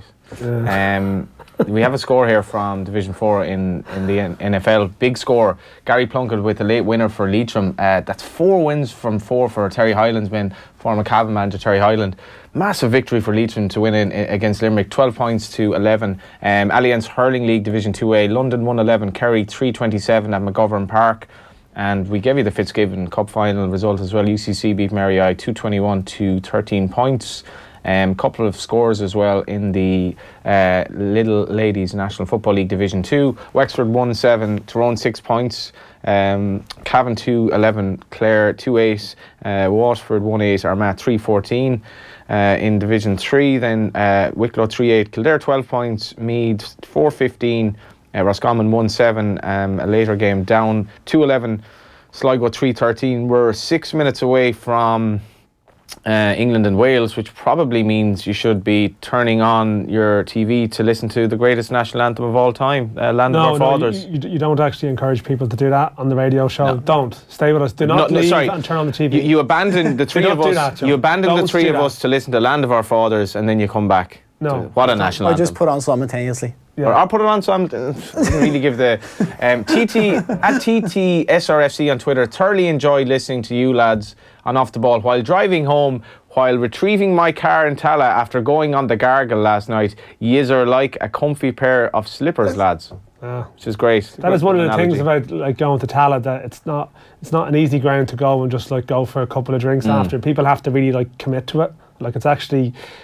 It's a slight struggle that they actually have to encounter. I know you can get the Lewis out, but the old Lewis takes a bit of a while to get back in the town. We're going to go to Alan Tolley very short. He's at the King Power Stadium for Leicester City versus Crystal Palace. But Dan, are you beginning to believe Shamrock Rovers 4 points ahead of Dundalk? After 2 games. I mean, just don't get that. But Rovers, Dundalk had a soft start to the season. Yeah, no, they did. I mean, I think the Rovers actually, in fairness to them, have a really tough start to the season. If you actually look at if you wrote something, they had Waterford away, okay, Derry at home, transition. Then they've got Bows away, Dundalk at home, and I think they have Pats away after that. So actually, like, they're going to have a run of fixtures. Presumably, they've brought forward a game against Finn Harps as well, which they should win. But like, I mean, it's funny. We spoke earlier with Stephen about like Dublin and its sort of preeminence in terms of GAA and stuff. That actually, in terms of the league here, it's been a while since there's been a proper Dublin challenge. I mean, Pats won the league in 2013, and even at the time, the club probably wasn't doing enough to promote itself and be visible. It's actually doing more now than it was then. So it's one of these cliches: the league needs a strong Rovers, or it needs a strong this, or it needs a strong that. But I think Rovers probably do need to actually sustain the challenge, so it'd be good for the league if they do. I still just think you're getting very ahead of yourself after two games to say, well, they're 4 points clear. I mean, that could change. Now, it's the top of the table. If they beat Dundalk next Friday, but then all of a sudden you're having a slightly. Is there evidence of a Stephen Kenny hangover a bit? Or I think that's the fear. I mean, the problem is from the Dundalk perspective. Like, Stephen Kenny drew 3 out of his first 4 games last season, but Stephen Kenny had the credit in the bank that there was no pressure or no fear or no worries. Stephen's got it covered almost. Whereas now Vinnie Parrott has come in and hasn't. He's had a bit of experience at lower levels in terms of managing, but this is uncharted territory for him, and every game has been analysed, even though they should have won last week against Sligo comfortably, but they didn't, and he doesn't have the credit in the bank. So I think they owned the ball last night as well, but we must go to Bournemouth Wolves, because there has been a goal. Alan Lewis. Bournemouth 1, Wolves 1, and Wolves have equalised from the penalty spot. Doherty going down under the challenge of Adam Smith. The referee gave the penalty, and Raul Jimenez, the coolest man inside the stadium, slotted the ball home. It's Bournemouth 1, Wolves 1. So Matt Doherty, No. And Matt Doherty, of course, has his new deal now, so he's really to 2023, is it? 20. And I mean, look, in terms of pay and stuff, like I think he's gone into that real. He's gone up a bracket. Tell you who don't care, Bowes, because they wanted him to move and get 10% of the transfer fee. Doherty could command 25 million if he went to Man United, thereabouts. I have had people involved with Bowes trying to suggest to me, like, could you breed some kind of discontent or something? And could you? Did you? No. I would have done it. Would you? Ah, yeah, a bit of crack. For how much? 1%? 2%? Just a few pints at the bar. Well, I see you're easily bought. No, I want to help Bowes along. I have a soft spot for him. I think it's the right thing. I think he's actually unless he knew for certain that there actually was, because I did hear there was a bit of interest, like Spurs and people. He was actually on there. All of a sudden, I think he took people by surprise. Confidence, and then obviously since the new manager's come in, that's really just been able to, I suppose, highlight his talents, because he is a very good attacking threat, and that wing-back formation suits him. Yeah. But he's at the right club for him. This is the argument. But briefly, let's just turn this to Ireland. How do you fit him in with Coleman, or do you play both of them? I've spoken about this, and I've said I'd happily play him on the left side. He's played quite a lot. He's played quite a lot for Wolves at left side, left Does back. Does that not nullify his? If you want hugging the sideline a lot, and he's coming in, he's playing comfortable on the right wing. If you want to get both of them on the pitch, and let's face it, we don't have if you want to play players that are playing their trade in the Premiership, we need to have both of them on the pitch at the same time, realistically, to get the most of our team. I know. I don't see how we need to be playing Coleman though. I don't know. I think Seamus is the captain of the team. How can you not play him realistically? Because his form good enough. Matt Doherty is having a fantastic time, but he is playing right wing back in a 3-4-3 or that particular type of system. I mean, with the best will in the world, okay, the 2 games in March, you'd like to think Ireland are going to be on the offensive big time, but going to Denmark in June, away from home, like Matt Doherty hasn't played too many games on the right of a back four this year with a team that's going to be under the cosh, which unfortunately there's a possibility that will be Ireland's. And there's definitely a possibility he'll play both of them, isn't there? Game. I think there's every chance he play. Well, where does he fit in O'Dowda then, who scored today? O'Dowda's flying at the moment, yeah. And I mean, I think McCarthy, by all accounts, he quite likes Enda Stevens. Has had a very good season for Sheffield United. Contract as well. I mean, Stevens I think he's surprised a lot of people in terms of how he seems to have actually improved again year on year. I watched him 2 weeks ago actually at the game against Borough, and he was very, very good. Yeah, but they're sort of wing backs as well. Like, this is the thing. The argument is, do you play wing backs if you have two form wing backs? Stevens, Doherty and Coleman, of course, all did play in the League of Ireland at some stage. Alan Tully is on the line though at the King Power Stadium. Leicester versus Palace, Alan. We're building up to kick off here. This is another game that has, I think, credentials to have a few goals anyway. Well, I have to say I disagree with you there, Johnny. Oh no, this isn't a great start. I mean, look at Palace's record. They're one of the lowest scoring teams in the Premier League, aren't they? Leicester can't buy a goal from anywhere. Where'd you get your goals from? I was reading the Racing Post earlier, and they tipped over 2.5 goals in the game. I wasn't supposed to admit that because I was supposed to pass it off as my own take in the game. But I think it's probably there isn't a lot of pressure on either side. Put it that way. Well, you say that. You see, Palace are only 3 points above the drop zone, so they need a few wins. Yeah, I mean, look, football's a game. I like a bet, Johnny, but I'm never going to bet on a football match because you just cannot tell, can you? You know, all those late results that Huddersfield got towards the end of last season, I just thought they were doomed last season. So they got out of it somewhere. And this one, well, there's 2 places, isn't there, separating the 2 sides, but there's 5 points. So Leicester are 32 points. They're not in danger of going down. But I think all the pressure on Claude Puel is still there. I don't think he's ever really been accepted as a Leicester manager, and I think that's down to the fact that, well, if you remember when Ranieri took over from Nigel Pearson, he'd never changed a thing. Leicester carried on playing exactly the same way. Give everybody the possession. We'll just have 30% of the possession, and we'll hit teams on the break. And Vardy was scoring 20-odd goals a season. Puel comes in, let's play more football. And he's playing it across the pitch. Vardy now is a totally unhappy guy. He's only scored 2 goals at home all season. It's a different ball game, isn't it? Yeah. He's not playing to their strengths, I don't think. Just that's an interesting point there, because we have this notion of Leicester being very good against better teams when they can't hit on the break. So I guess it stands to reason that Palace will come in today. They'll try to sit like they did against Man City when they beat them away and frustrate the likes of Vardy and just, I suppose, hit them on the break. I think when you see a lot of games in the Premier League, though, Johnny, I think for a team like Palace, yes, if you go into Old Trafford or you're going to the Etihad, you've got to keep it tight, soak up the pressure. These sort of games against a team that's lost 3 at home in a row, Leicester, I think you've got to be a little bit bolder. I mean, we haven't talked about Roy Hodgson, have we? Today, he becomes the oldest manager ever to manage in the Premier League. He's 71 years and 198 days. Whatever you think of Roy, some people think he's boring. One thing he is, he's experienced. He knows where he can get points. And I think Palace are capable of getting a win here. What's the team news? The team news is that Wilfried Zaha is available again after suspension. He plays. Jeffrey Schlupp scored a goal, didn't he, the other week? He's lining up against his old side. Oddly enough, Christian Benteke is on the bench. And the interesting thing about Benteke is in the last 3 games between Palace and Leicester, Palace have won all 3 and Benteke scored in all 3.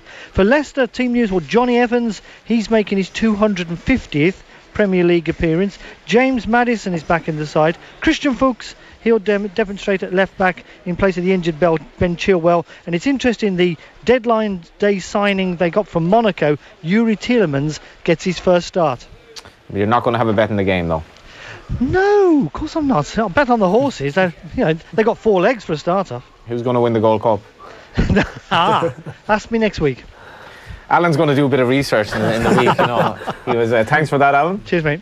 Yes, that's going to be an interesting game. You didn't really hit it off with Alan there. No, we got off on a bad start, really. He called you out on your bogus information at the outset. I think there could be goals there. I know Palace are going to be quite defensive away from home, but certainly it has a game. It has a credential of a game that could be. I don't think the Palace are going to get relegated. I don't think they're that worried about that. Pochettino clearly has a bit about him, but the absence of a trophy is a massive negative. Today's result is the latest in a growing list of defeats in games when the pressure has been greatest. Aaron, I don't know if you saw this, Stephen, but he kind of lost it after the game, which was a little bit strange. Like if you were doing any sort of advertisement for your credentials as a manager, maybe at Manchester United, I don't think you'd look at that and say, well, he's doing himself any favours there, because he did act a bit irrationally, I thought, on the pitch after. Yeah, he's been uncharacteristically for him as well, and on the back of what's just happened at Manchester United with someone like Mourinho, who was forever coming out and saying stuff and not being the most correct after a match, doing that is not going to be the best thing. But I think what's I suppose so good about Pochettino is that the lack of money they've spent, the way he has his team playing, they're so exciting to watch. Like the way he seems to get the best out of his young players and be able to encourage them and bring them on. Man U, if he could get to Man U, you look at the young talent they have there, you'd only think he'd improve those players. So that's what's exciting about him. Yeah, I still think he's the perfect fit. Yeah, really. I totally his record with young players. He actually, a lot of the United way stuff they talk about was actually about Solskjaer, but actually Pochettino ticks a lot of those boxes too. There's been a missed penalty in Bournemouth Wolves. Alan Lewis. Bournemouth 1, Wolves 1, but Bournemouth have missed a glorious opportunity to win this one from the penalty spot just a minute or two after Wolves equalised from the spot themselves. Bournemouth awarded a second penalty of the afternoon. Ryan Fraser going down inside the box. Joshua King, who scored from the spot in the first half, this time hitting the outside of the post. Bournemouth 1, Wolves 1. Yeah, we'll bring you the full-time score from St James's Park shortly as well. Just before we go, lads, I mentioned this earlier, before you guys go, Steve Clarke's interview during the week after the Kilmarnock Rangers game was really, really shocking stuff, and it just brought this image of real caveman behaviour at SPL games that I hadn't taken much notice of. I've never been to a game over there, but what did you make of it? Yeah, I know Steve. He was a manager of mine at Reading, so he's very nice. He's a very decent bloke. Very nice guy, really, really nice guy. Very good coach, excellent. Everybody would say that's worked with him would tell you how good of a coach he is, and he seems to have taken this to heart, doesn't he? It's affected him. He seemed very upset with his comments. Very strong comments. I mean, I assume people have heard it, but his after they lost at Rangers, he basically came out and he said, you know, I thank myself every day that my kids were brought, because Chelsea took him to England and his kids weren't brought up in that part of Scotland. It was a quivering voice as well. Incredibly strong and a motive statement, but it ties in, unfortunately, with a lot of comments that Neil Lennon has made and other people have made about the established football culture in Scotland and what goes with the territory and why it hasn't been tackled. It just seems accepted, like it's a norm. It doesn't seem like, if it was happening anywhere else, it would probably be brought, like I said, if it was racism or something else, it probably brought to the forehand and tried to be stopped or stamped out. Whereas here, it just seems to be, that's the way it is. That's the way it goes in Have you experienced racism? Not really. I don't. No. Like obviously being Irish and you're playing in England, you get people slaughtering you that way in that sense, and they'd always the Irish stuff, the Irish stuff, like stuff like that. Not so much for my colour or anything. I suppose people don't really know mixed race, and they just think I have tanned. But when it comes, I always thought it was that you were tanned. I thought you had a lot of holidays. You can't fit that many in being a football player. I didn't think Gerrard, I don't know if you heard Gerrard after the game, I didn't think he was anywhere near hard enough. I thought he was kind of like, he gave a party line and he kind of refused to answer subsequent questions, where you really should be saying these guys are absolute idiots, and I know he's trying to keep his fans on side, but that's what it is, though, John. You've answered the question. I mean, it would be bold of a Rangers manager to come out and speak very strongly. And as I said, it's not all one-sided. I mean, there's incidents on the other side as well, of course. But Gerrard, on that point, he's a new manager. He's not going to. Because honestly, I hate talking sometimes about Scottish football topics, right? Because when you go into it, there's so much whataboutery, because we're almost doing it ourselves. Well, that happened during the week. We were on here and everyone was like, why are you talking about both sides? It's much worse on one side than the other. I don't really care, to be honest. Like, it's ridiculous. It's a part of the language up there, and it's a part of the territory in terms of football in Scotland, and that's why it's unattractive to a lot of people. And there's no doubting that. And I know that it's a real, like, I mean, so much to love about Scottish football, in the sense that, like, per capita their attendances are incredible. In terms of, like we talk about problems here, in terms of a football culture and going to games and crowds relative to population, I mean, it really is fantastic. And actually some of the crowds that Rangers get and got when they were down in the third, fourth tier, absolutely phenomenal. But there's no doubt that this element exists that is definitely not making it attractive to the outside world, and that hurts you over a longer period of time. We have a full time from Newcastle United Huddersfield. Big win for the hosts there, Stephen Goldsmith. Newcastle 2, Huddersfield 0. It would be hard to fit all the descriptions of goal-mouth action here. All chances in the way of Newcastle, who beat quite simply pathetic Huddersfield Town. Town's cause wasn't helped by a Tommy Smith red card in the first half, but well, Newcastle hit the woodwork 4 times. Lerzel made about 5 great saves, and there was one cleared off the line. Rondon and Perez were the two who scored, both finishers inside the box, Huddersfield failing to clear their lines on both occasions, allowing an inevitable conclusion. It finished Newcastle 2, Huddersfield 0. Nearly time to say goodbye to the lads, unfortunately, which is a little bit sad. I have an hour to spend here without the lads, but before that, it's Alan Lewis, who's at Bournemouth and Wolves. It's finished Bournemouth 1, Wolves 1, an action-packed game that was all about the penalties. Joshua King fouled in the first half, got up and converted the spot kick himself. Wolves felt they should have had one of their own when Mepham appeared to handle inside the box. They were finally given a penalty late in the second half when Doherty went down under Smith's challenge, Raul Jimenez dispatching the spot kick. But Joshua King missed the third penalty awarded of the afternoon just 2 minutes later, hitting the outside of the post when Frater went down inside the 18-yard box, and that is how it finished. Bournemouth 1, Wolves 1. Thanks to Alan Lewis. Dan, any other updates from the Irish guys? It looks like it's going to be a 3-1 win for Preston. And the Norwich, actually, we'll talk about Callum O'Dowda and Bristol City going very well, but Norwich have actually come back and gone 3-2 up in that game, so there's no Norwich-Irish goal scorer as such. Wigan got a late equaliser against Ipswich, so Will Keane's goal cancelled out. Stoke Aston Villa, but no, some good. Aidan McGeady has scored for Sunderland in League One who've won away to Bristol Rovers today. So Sunderland have had a bit of a rocky patch, but I think that's a couple of wins now this week, so they might still go up. Nathan has also texted in. I mean, Nathan's on his Nathan Murphy, who normally sits here on a Saturday on his day off, is listening to you. He just texted there going, Alan Tully handing you your arse on a plate, Johnny. So he's obviously enjoying the fact that Alan. Thanks for that, Nathan. It's great for that input today. Enjoy the game tomorrow at Old Trafford. It's been great having you both in. Kind of learned about the property market from you, his Dalymount Park history, climbing walls, and he's left here and he hasn't signed for League of Ireland club or bought into a horse with you, Johnny. No. So it just shows it can be done. 2 hours with Johnny can't break every man down. Where are you Monday night? You're at Rovers Bows? Rovers Monday night. I'm going to be at that. You're probably going back to England. I'm back to England tomorrow. And Rovers sold out. Not on TV. So I mean, we can see the goals. I don't know.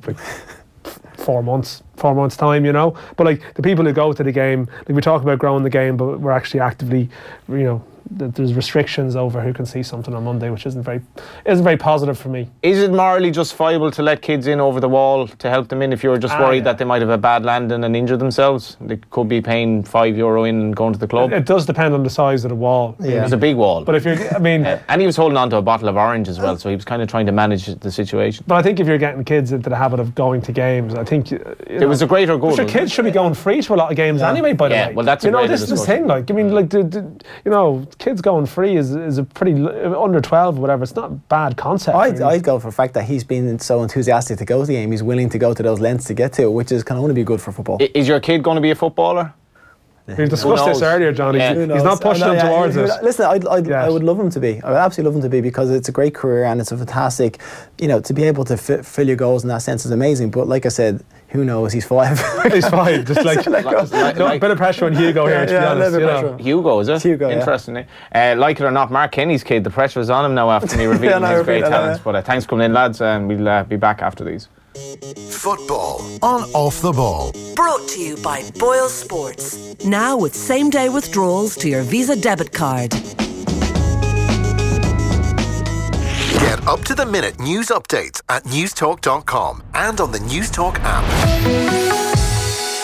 Here we go. The home insurance renewal bill, and surprise, surprise, it's gone up. Change. Beg your pardon? Change to AIG. They're providing great savings if you were 3 years claim-free, and they're offering a special 25% discount. Here, give me the phone. Make the change. Visit AIG.ie or call us and see how much time and money you could save. Thank you, AIG. Normal underwriting acceptance criteria apply. Minimum premium of €210 ex levies applies, and optional extras not included. Applies to new AIG Direct home residential customers only. Offer valid until 30th of November 2019. AIG Europe SA is authorised and supervised in Luxembourg by the Minister of Finance and the Commission of Insurance, and is regulated by the Central Bank of Ireland for conduct of business rules. Mattresses-delivered.ie. Nationwide delivery within 48 hours for free. That's mattresses-delivered.ie. Lowest prices guaranteed. Don't forget the hyphen. T's and C's apply. It's a brand new day, which means brand new arrivals just waiting for you to discover at Kildare Village. New ideas, new colours and new looks for a new you, with help from 100 Kildare Village boutiques. And because this is Kildare Village, it's all in one place with up to 60% off every day. Find those new ideas, colours, looks and the new you today at Kildare Village, where there's something extraordinary every day. At Expert Electrical, discover the new you with a NEF selected appliance and get up to €150 one-for-all gift card when you make a purchase. Choose from one of the NEF Circutherm ovens, which allows you to bake and roast simultaneously with its unique hot air system. With 67 stores nationwide, there's a local expert near you. Find yours at expert.ie. T's and C's apply. Having a flutter? Top tip, QuinBet.com. Ireland's newest online sportsbook and casino. For all your horse racing, football, casino and more, QuinBet has you covered. With live in-play markets on mobile, PC and app. QuinBet.com. Terms and conditions apply. Gamble responsibly. Visit gambleaware.ie. This is an important announcement. If you are considering buying a new car, then you need to know that Frank Keane Volkswagen are the only Volkswagen dealers in all of South and West Dublin. We have the best new car offers, including low-rate finance, high deposit contributions, scrappage eco-grants, and simply put, unbeatable deals on all new cars. Think the time is wrong? Think again. Frank Keane Volkswagen, the only Volkswagen dealers in all of South